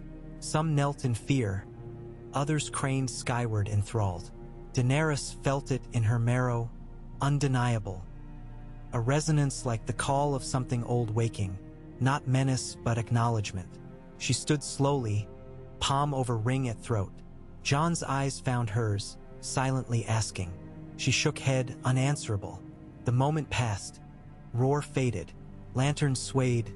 Crowd exhaled. Music resumed haltingly, then stronger. Yet a tremble remained, not of fear but wonder. That night Dany and Jon climbed the highest turret. Chill wind tugged hair. They watched Dragonstone's silhouette distant under moon. Faint glow limned its ridges. Forge fires perhaps, or something deeper. Waves glittered silver. Jon spoke, voice low. "If dragons stir, stone or spirit, we greet them as friends, not masters." She nodded. "And teach them to weave, not burn." He squeezed her hand. In the hush, lanterns on distant barges mirrored stars, as if sky and water plotted shared constellations. Somewhere in caverns beneath sea, maybe scales scraped stone, or maybe hearts simply echoed each other across realms. Either way, the braid held, stronger for every unknown it embraced. Daenerys closed eyes, breathing salt and peach and distant smoke. When she opened them, the world felt wider, yet nearer, bound by threads unseen yet enduring. In that vast, living silence she understood. A queen need not ride dragons to change the wind. Sometimes she needed only guide its currents with open hands. And so the wind blew east, over orchards and still plains, through isles of weirwoods and across seas, carrying with it the story of a realm that, against winter and war, chose to braid its many hearts into one. The light that bled past horizon on the first morning of the year's dying quarter glimmered frostwhite, not because winter had returned. Maesters still called it summer, but because a veil of high translucent cloud filtered the sun until the whole world looked dusted in ground pearl. Daenerys watched that dawn from the new rookery balcony as ravens preened and croaked along the rail. Far below, King's Landing murmured like a great hive awakening, but she heard another sound beneath the bustle, something faint and rhythmic, like the echo of oars drifting up from memory, the cadence of forces unseen yet swelling. She drew her cloak closer and forced herself to catalog the day's known burdens before those shadows grew teeth. Aegon had ridden west with half the Golden Company, now styled the Stone Hands, to oversee repairs to the sea road. Rumors of Cohoric arms dealers were true enough, but the real threat had proven to be simple bandit lords who preyed on grain wagons, wearing Blackfire sigils only for fear's sake. They would pay a real price once confronted, but grain still rotted where wagons had been torched. Meanwhile, the Iron Bank had pressed for its second audit. Less lenient after Braavos' own docks suffered a mysterious blaze that priests blamed on fire cultists imported from Westeros. And beyond those concerns lay Bran's quieter warnings. Tremors tracked through the green web, shape-shifting storms in the shivering sea, murmured talk among oracles that the ash in the mountain turns like a child in womb. Dragons? or something else? Footsteps scuffed stone behind her. Missandei emerged, cheeks pink with cold. Your Grace, John waits in the council solar. Davos reports last night's harbor patrol returned early. Nets torn, crew shaken. They found no pirates, but something breached the water east of Dragonstone. The net leads showed scorch marks, yet no flames struck them. Scorch? Beneath water? Dany turned, wind snatching a pale strand of hair. They said the rope came back warm. Missandei handed her a folded parchment sealed with gray wax. Also, a raven arrived from Starfall. Lord Edric Dane writes of a falling star, green as wildfire, seen over Sea of Dorne. It struck the Blackmont Range. Shepherds swear the ground hummed afterward.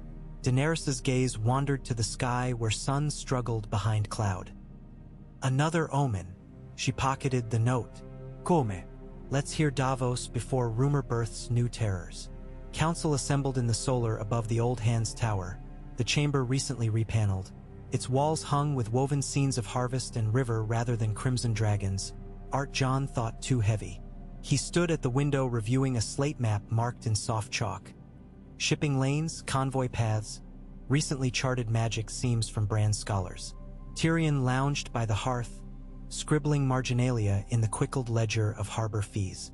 Sam paced, reading from a notebook about magma vents. Grey Worm stood behind Davos, who unrolled a salt-stained net rope on the table. The fibers shimmered faintly where tar had fused into glassy beads. Straight from Sea Spear's net, Davos explained, fingers rough upon threads.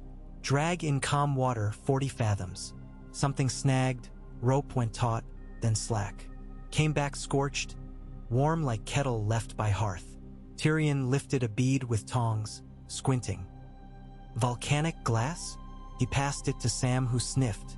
Smells of brimstone, but tempered by brine, Sam muttered. John traced map to Dragonstone's caldera. Mountain vent?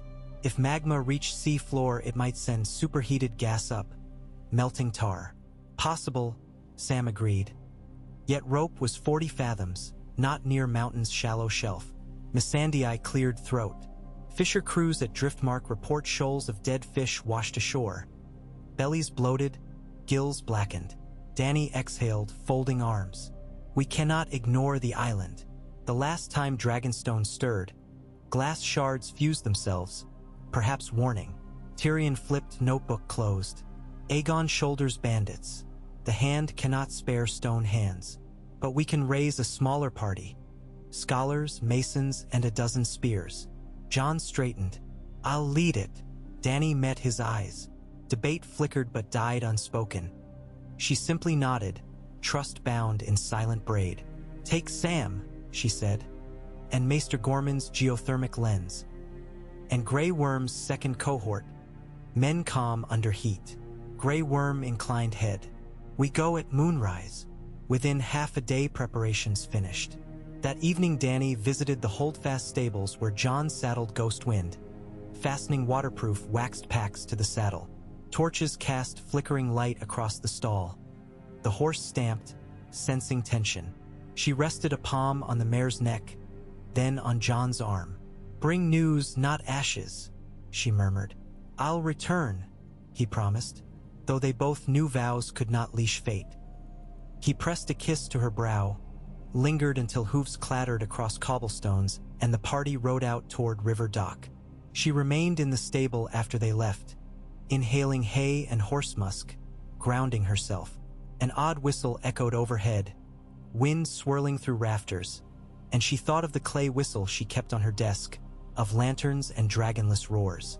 She whispered to the gloom, "Hold them safe." Night deepened.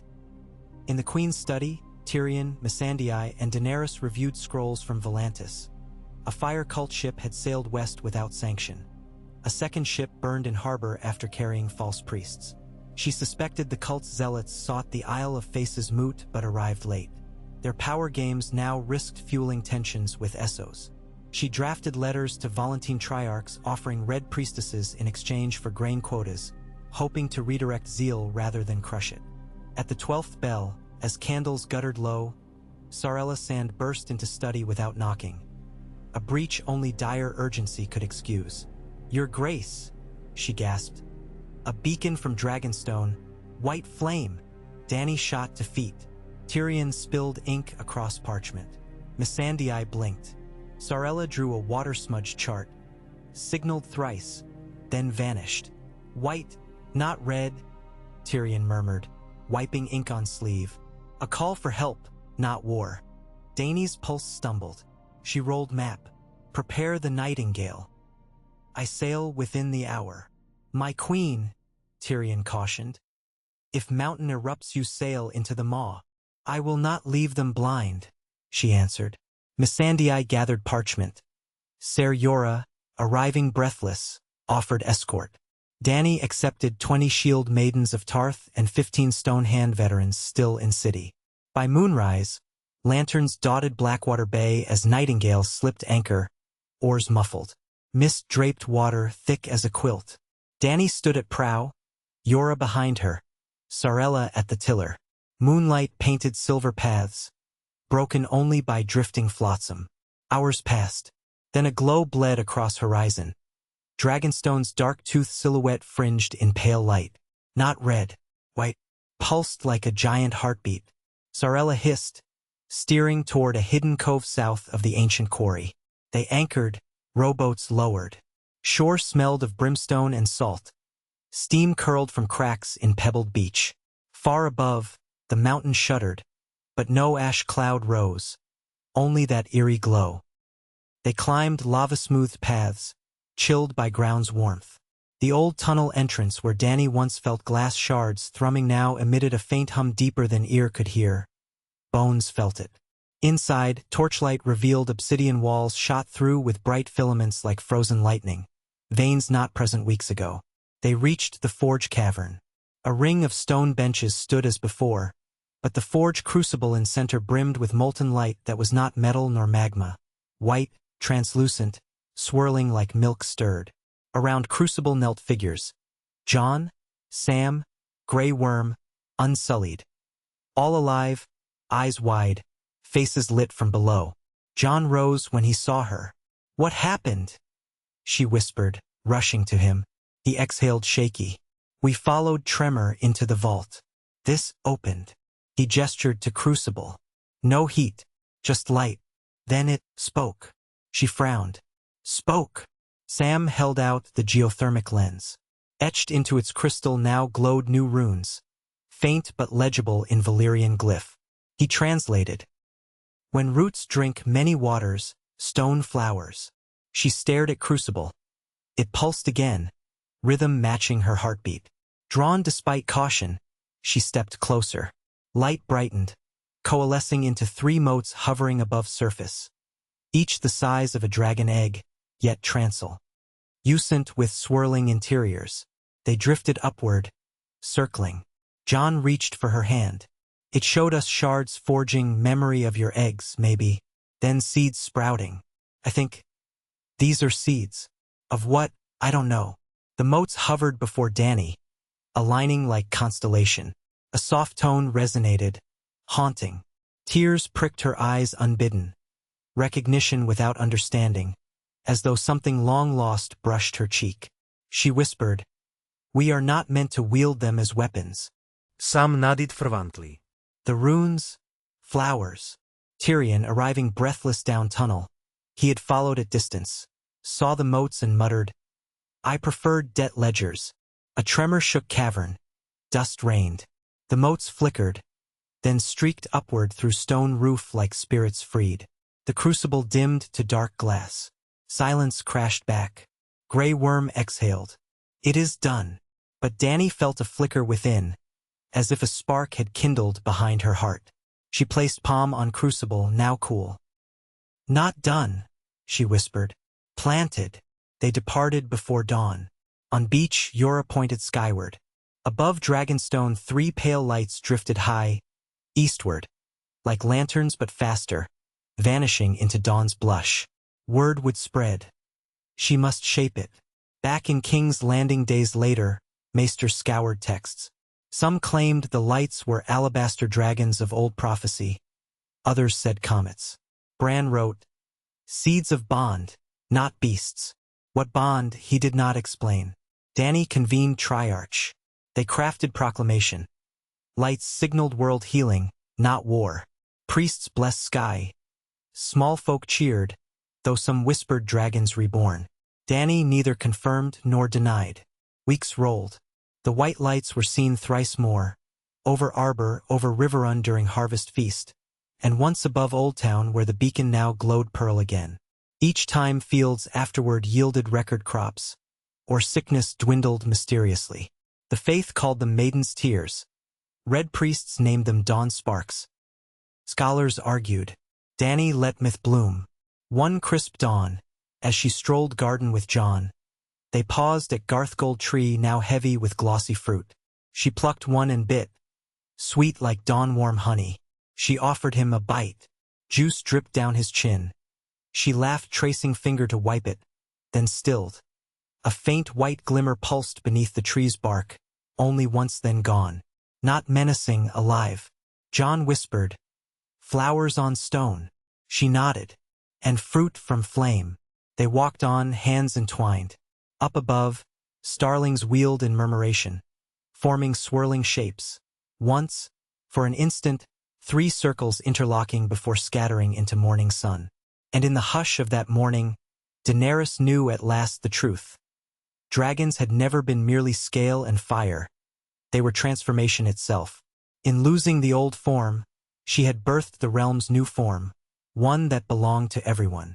Whether those white seeds ever hatched wings or only blossoms, she could wait. She had time now, and peace to nurture such fragile wonders. The world might challenge that peace. Bandits, zealots, foreign kings still scheming. But the braid held, and the hearts within it beat steadier each day. She pressed Jon's hand to her chest, felt his answering pulse, and smiled. Far away, under Dragonstone's cooled forge, the dark glass crucible glimmered once, then settled, guardian of roots yet unnamed, thriving in the warmth of joined hopes. And above the world, 3 pale lights raced unseen toward horizons, sowing their silent promise, that from stone, and from mercy, and from unity, even the fiercest fire could bloom gardens of dawn. Sweat clung to the airless passage deep beneath the red keep as 5 figures moved in near-perfect silence, shadows knitting around them like living cloth. Torchlight shivered against damp stone, revealing the faintest glimmer of scaled reliefs. Hidden fragments of the old Targaryen catacombs where Valyrian masonry had long since been walled away and forgotten. At the point of the wedge walked Arya Stark, water dancer light upon her feet, needle resting in one palm, the short Valyrian dagger in the other. Behind her padded Ghost, the great white direwolf moving with preternatural ease for his size, flanks brushing the corridor walls. 2 paces back came Jorah Mormont, breathing slow, sword still sheathed but hands poised upon the hilt.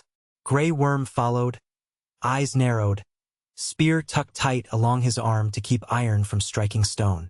The rear was held by Ser Brienne, wide shoulders nearly scraping rock, Oathkeeper drawn because the tunnels left no room for flourish. Jon Snow led none of them. Jon was missing. Arya paused at a junction of dark mouths and sniffed the dank air.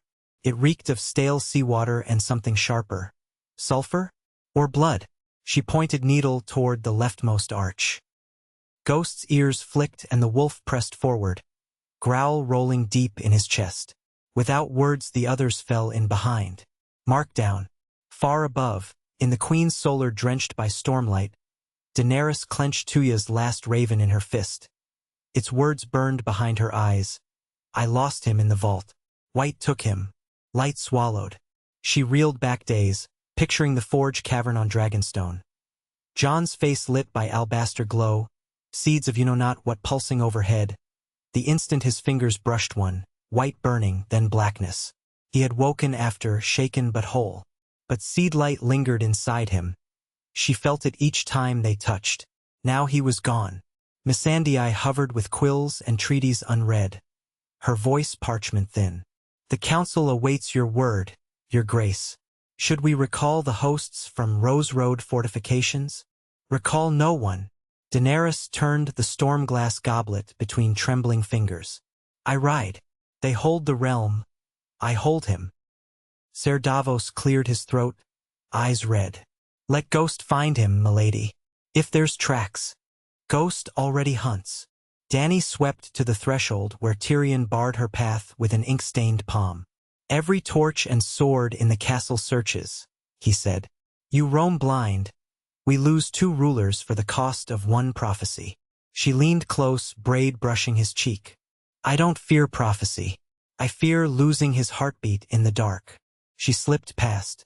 A hallway sprint later she descended the spiral that dove beneath the keep. Past dungeons, past crumbling crypts where dragon skulls once loomed, past the newest rung of moss. And there, at the final locked iron grate, she met Bran Stark. His chair stood still as a rooted oak, but his gaze roved corridors unseen. Your dragons slept here once, he murmured. Your ancestors chained them. The dark remembers. Jon. Her voice cracked. He raised one pale hand. Sap-green light flickered in his eyes. Follow the wolf. Mark down. Ghost halted before an iron door half sunk in rubble. Arya pressed a palm to the rusted plate, feeling faint warmth ripple through. She glanced to Yora and Brienne.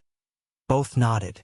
She slid needle's point into the seam and levered just enough for Grey Worm to wedge spear-haft through. They heaved. Metal groaned, stone grated, and the door yawned open, exhaling a blast of heat that smelled of lightning and deep loam.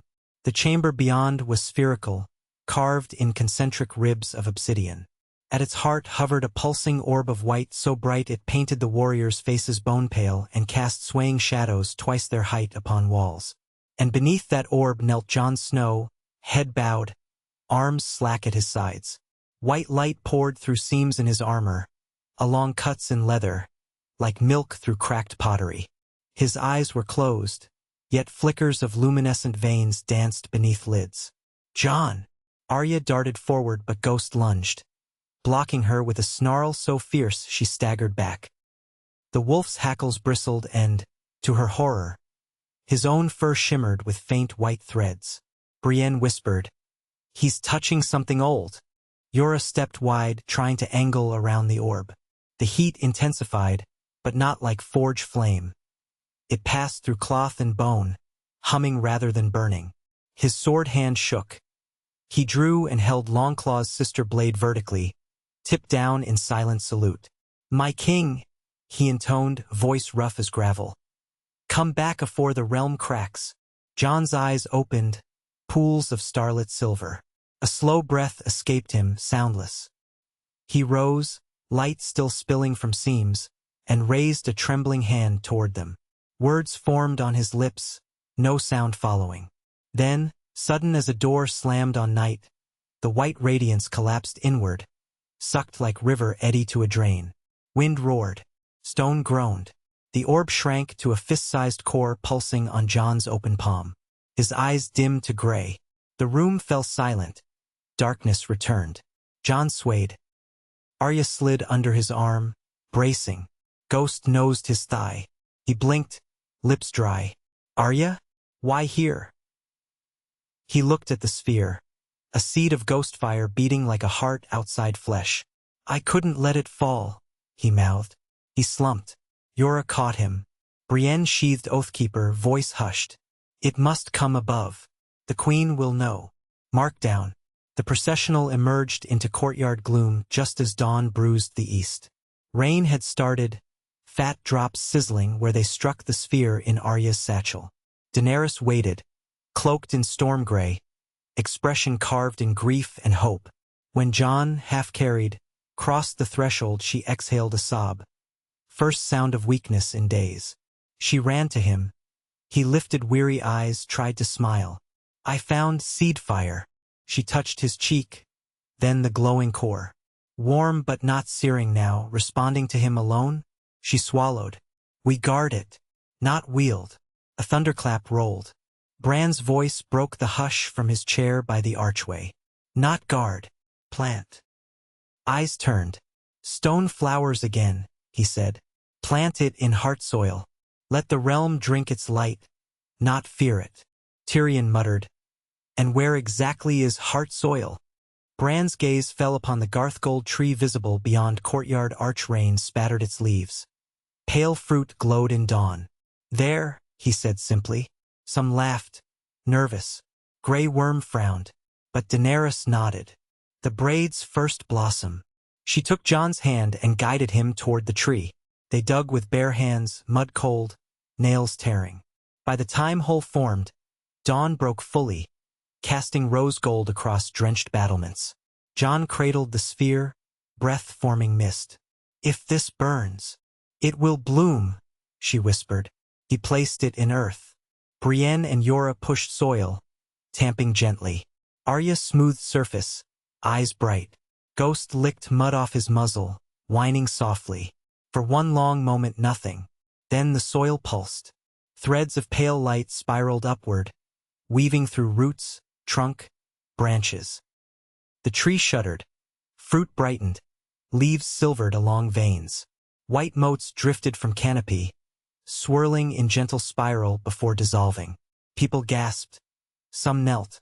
The fruit glowed faint as lanterns, then settled, leaving tree alive yet ordinary again. Save one new bud at its crown, pearl-white, trembling. Bran's head bowed, smile small. Planted. Mark down. Word flew. Small folk flocked to courtyard, tongues wagging of miracles. By midday farmers along King's Road wrote of fields suddenly free of blight. In riverlands, ravens bore messages. Children's fevers dropped overnight.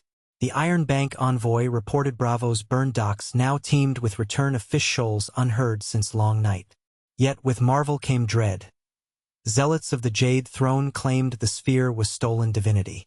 Volantine priests demanded tribute for such holy gift. Bandit lords styled themselves keepers of the white flame, sacking towns to cleanse unworthy. A new crisis budded as quickly as the tree. Daenerys convened great meeting beneath sapling, now named the Dawnheart. Thorny decisions sprouted. Protectors or tyrants? Braid Council agreed. They must share the tree's blessing, not hoard. Seeds, small shards of the sphere, were entrusted to each kingdom's care. Each sworn to plant in sacred sites with witnesses of all faiths. Sam devised pacts. Bran wove oaths in old tongue. Red priests sealed flame vows. The braid tightened. Slave markets in Volantis shouted challenge. Your white seeds claim freedom, yet coin binds still. Dany answered. Grain ships to Volantis, crafts for freedmen. Red priestesses to preach mercy, not war. Stormlords rebels launched raid to seize Dawnheart Sprig. They found Grey Worm's shields and Tormund's laugh. None forced pass. Months slipped. The sapling's lone white bud blossomed into flower each solstice, shedding petals that drifted across city like snowflakes.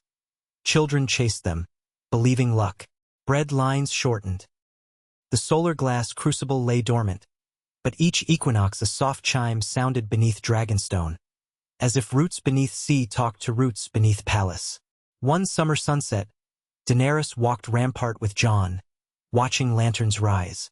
She turned to him, lacing fingers through his. When I crossed the Dothraki sea, I dreamed only of dragons. Yet this? She gestured to glowing city.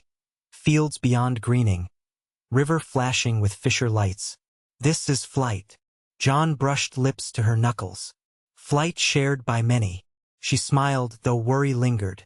Will they stay aloft when our hands tire? He squeezed. We've planted hands everywhere. They'll bear the weight. Thunder rumbles, distant. Not threat but memory of storms behind. She inhaled peach-laden breeze, tasted promise. Lanterns bobbed upward, three bright together like eggs of shining light. She watched until they vanished into star-studded dusk. Somewhere far across seas, other white seeds stirred unseen earth, breaking stone to bloom. And she closed her eyes, hearing faint, triumphant wing beats. No longer bound to flesh or flame, but beating in hearts of all who chose to weave rather than rend. The Southron sky was the color of wet slate, and the clouds rode it like broken-backed warhorses, snorting drizzle and the smell of lightning, when Daenerys mounted Virex, a rangy, red bay gelding who had once pulled plague wagons at Winterfell until Jon's kind hands gentled him. At the palace gate and turned his head toward the King's Road.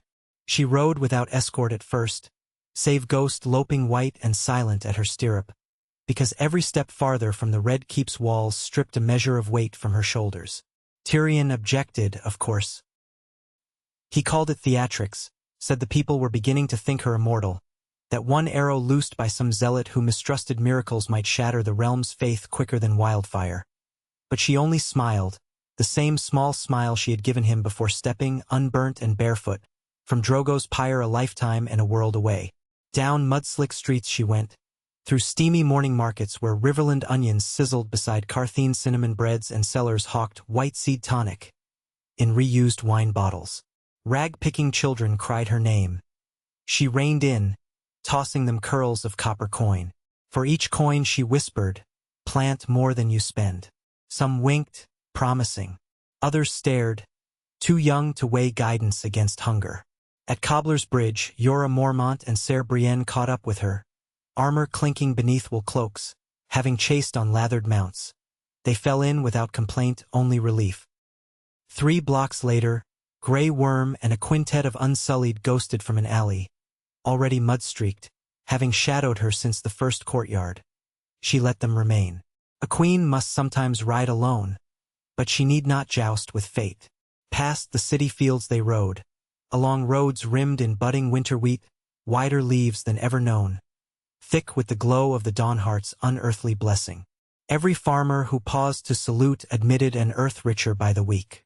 Yet there were black scars as well, patches where seedlings curled brown and hollow, where soil tasted of iron and the worms within it lay stiff as twigs. Bran had warned that too much white seed light could starve as easily as feed, if not braided with patience. Near the village of 3 sods they found the first dead. 6 ewes collapsed round a watering pit, fleece scorched at the roots, eyes charred to glass. The shepherd, an old man with river map lines on his palms, knelt muttering, turning each carcass with a stick. "Lightning?" Jorah asked. "Ghost fire?" the shepherd answered, voice a reed in wind. Rained from clear dark, the water hissed white, then all went quiet. He looked up, sunken eyes sliding to Dany. "Your seeds, my gift," she said gently, "should bring no death." She fished a coin from her purse, silver finch, braid crest gleaming, and clasped it in his cracked hand. "Dig a trench beyond that rise. Bury them with lime. I will send a sister seed. A green one, tempered." He bowed, disbelief and hope wrestling across his face. 2 leagues farther, the King's Road dipped beneath a willow canopy. Rain thickened, drumming branches so loud conversation died. Ghost halted, hackles ragged. A scent, thick as rot. Brienne advanced, shield raised, but the threat emerged not steelborn. It was a man stumbling out from the trees clad in tattered maester grey, eyes wild, beard matted with ash. He collapsed at Grey Worm's feet, clutching a copper lantern marked with the Braavosi sigil of the Iron Bank. Within, a shard of pale crystal winked. "Courier," he rasped. "From Bravo's raid false priests. Took the white seed sliver. Sent this to prove the breach." He thrust the lantern up. "They ride to Old Town. 100 zealots with black powder casks." Daenerys felt her gut ice. Old Town, the white seed sprout planted in starry September courtyard, had already tamed last year's flux. If zealots harnessed the seed's power, combined with wildfire from Jade Throne fanatics, it would level the harbor or worse. She swung to Jorah. "Ride for the river docks. Command the Nightingale to sail within the hour. No cargo but oars and wind." Jorah saluted, wheeled. Brienne followed to marshal spears, leaving Grey Worm with 3 to guard the courier. Dany turned Virex east, off the road, across flooded pasture. Ghost sprang ahead, crimson tongues of mud lashing his white pelt. By dusk, Nightingale sliced through choppy green, mast straining under gale gusts. The crew rowed to spare sailcloth. Dany gripped the prow post, rain streaking her cheeks, braid whipping. Tyrion, hauled aboard in last-minute flurry, crouched retching over rail but still found voice for critique. "This is madness," he growled. "We've no scorpions, no siege redoubt. Just one queen and a boat of hearts." She wiped water from lashes. A hart steers fleets clearer than gold. He spat seawater, shook head, yet his eyes gleamed with grim admiration. Storm thundered through night. Dawn revealed Old Town's lighthouse, a pearl flame swirling calm above chaos. Docks smoked, charred skeletons of corsair ships listing. Harbor water shimmered oily, iridescent with alchemist's residue. But the starry September still stood, white marble veined pink by sunrise. And at its foot, a knot of ragged men in black and jade sashes hauled a wooden siege tower toward the gates, kegs strapped along sides. Black powder. Gray worms archers notched. Dany signaled hold. She scanned shore. No sign of Garthgold guardians. Only small folk huddled behind overturned fish carts trembling. The maester's tower, sometimes a refuge, had iron shutters sealed. Cowards, she thought. She inhaled briny wind, remembering Astapor's plaza, Myreen's sewers, Harrenhal's marsh. Then she climbed onto prow rail, unfastening cloak. Rain slick would bit her soles, but fear foe. And no purchase. She lifted arms. Grey Worm's eyes widened. Tyrion cursed under breath. She leapt. The drop battered breath from lungs, but water closed like velvet. She swam, boots and mail dragging but while propelling. Surf spat her onto slick stone wharf. Zealots turned, startled. The queen alone? She rose, dripping, hair plastered silver down spine. Eyes alight with something older than fear. I am Daenerys Stormborn, she called, voice carrying even across wind. Breaker of chains. She strode forward. Dock planks sizzled beneath her feet. White seeds pulsing under skin. She felt warmth radiate from ring against breastbone. Witch, a zealot shouted. Taker of God flame. He hurled torch at powder kegs, intending martyrdom. Dany's outstretched hand met the torch mid-arc. Not with flesh. She closed eyes and willed. The glow in her chest flared. An invisible gust, warm as dawn, burst from her palm. The torch flame snuffed, its tip smoking harmless. Gasps rose. From zealots, from hiding small folk, from Nightingale's deck. Tyrion nearly dropped spyglass. Well, that's new. Zealots stumbled back. One drew scimitar. Grey Worm's arrow pierced his throat. Dany advanced. Each step, mud and ash washed from boards as if water parted for her. She reached the keg tower and pressed palm to wood. Heat flowed, not destructive, but coaxing. Pitch seams melted. Kegs exhaled hissing white vapor, powder rendered inert. The tower sagged harmless. Zealots fled. Some dropped to knees, muttering prayer. She pointed east. Go home. Grow grain. They scrambled away. Maester's unbarred gates, eyes huge behind lenses. Ebrose himself bowed, stammering. She ignored him, kneeling at starry courtyard where white seed sprout shivered beneath scorch marks. Petals wilted. She laid both hands over soil. Warmth pulsed outward in rippling circles. Leaves straightened, sap ran bright. She felt something flow back. Gratitude? A sigh of living power. Jon's words echoed. Dragons take shapes we do not expect. She rose, exhausted yet filled. Grey Worm approached, spear dripping. Queen safe.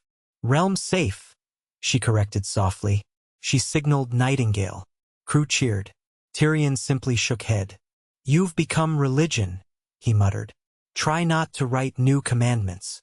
But new commandments wrote themselves across land and sea that day. Stories sprinted faster than ravens.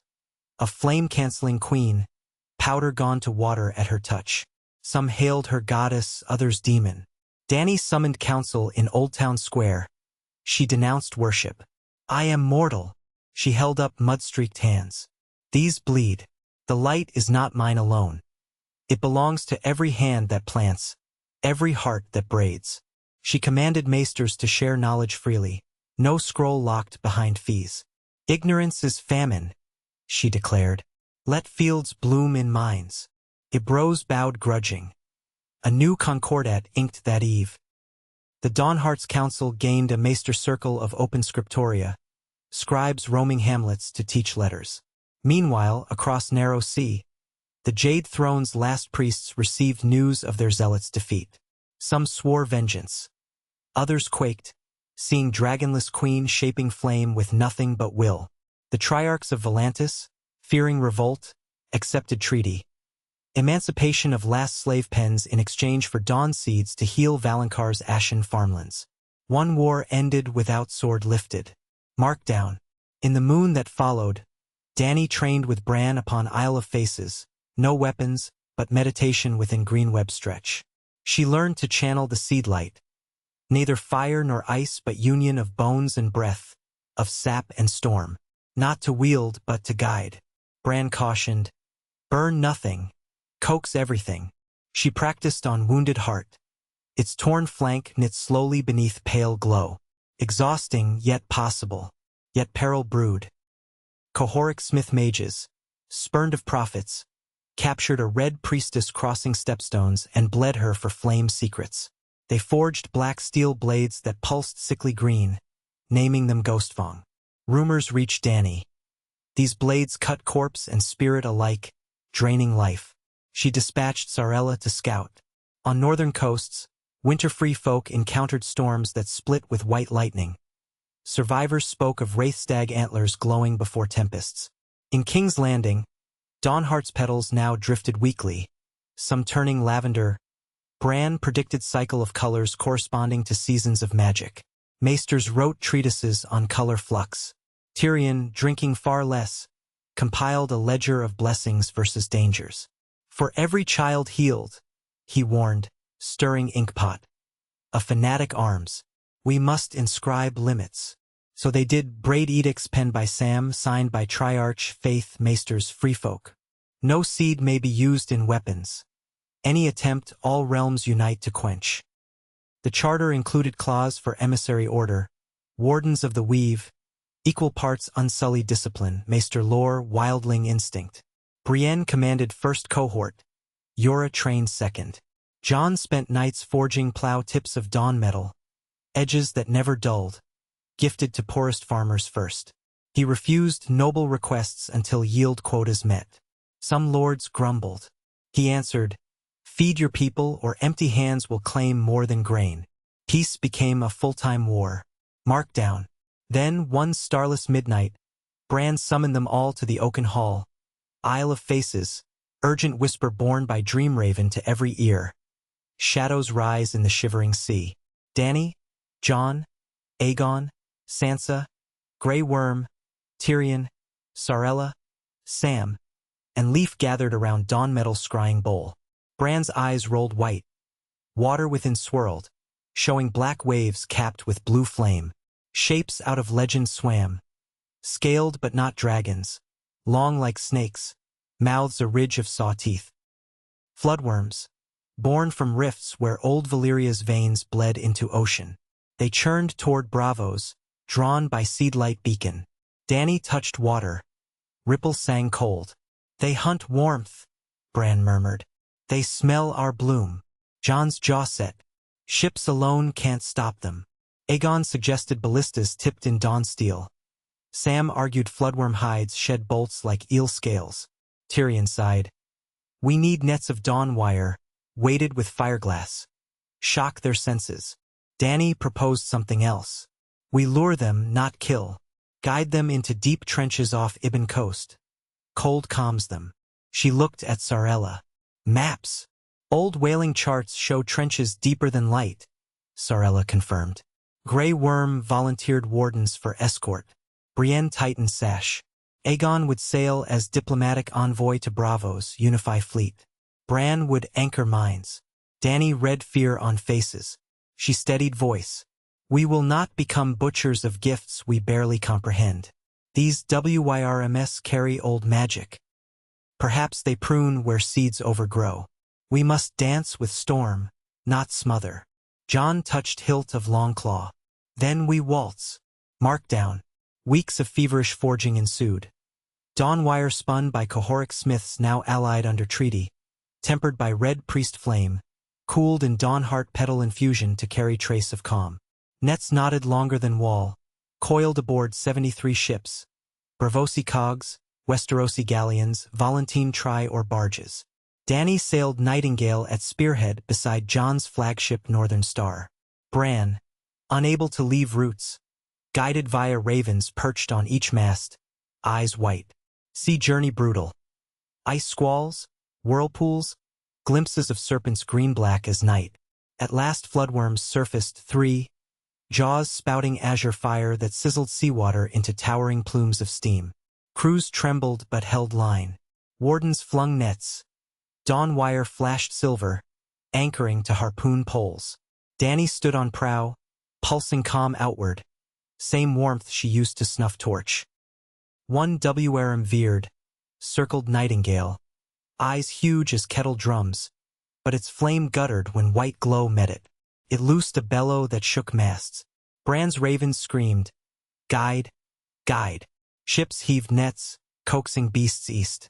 For 2 days they towed, sails rent, oars splintered, men prayed.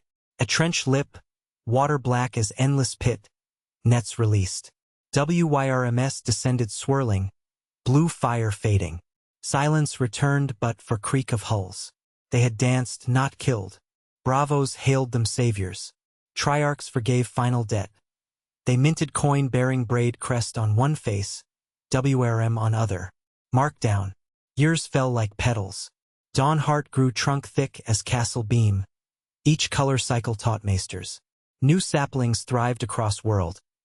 Ibn, the Summer Isles, even Kartha's bone-dry plaza where merchants flocked to trade water for petals. Weaponsmiths seeking seed power were hunted by wardens. Few dared. Daenerys and Jon ruled quietly, their child. A girl with hair black as night streaked with silver. Cradled beneath peach-gold boughs, lullaby of 2 languages twining. They named her Elia Nikia. She crawled on pale petals, ghost ever watchful. In their 10th year of rule, word reached them of mountain folk beyond Sunset Sea who dreamed of white birds guiding them to braid fire across waves. Plans for expedition whispered. Tyrion cracked age-creased maps, grinning. One twilight, Dany perched on rampart above Whispering City. Lanterns rose. 3 white lights hovered distant, seeds still wandering. She wondered if they searched new soil or simply bore witness. Jon joined, wrapping cloak around both. Below, markets thrummed, forging stories no king or queen could script. She spoke softly. The world survived without dragons. Jon smiled. It birthed new ones. No, she corrected, leaning into his warmth. It birthed gardeners. She kissed him, tasting peach and salt. Above them, the lights drifted westward toward horizon. Steady, companionable, and Daenerys Stormborn, once mother of dragons, now mother of dawn, watched until they were swallowed by stars, certain that wherever they landed gardens would bloom, and the braid would grow, root to root, heart to heart, rewriting prophecy with the quiet, relentless power of shared light.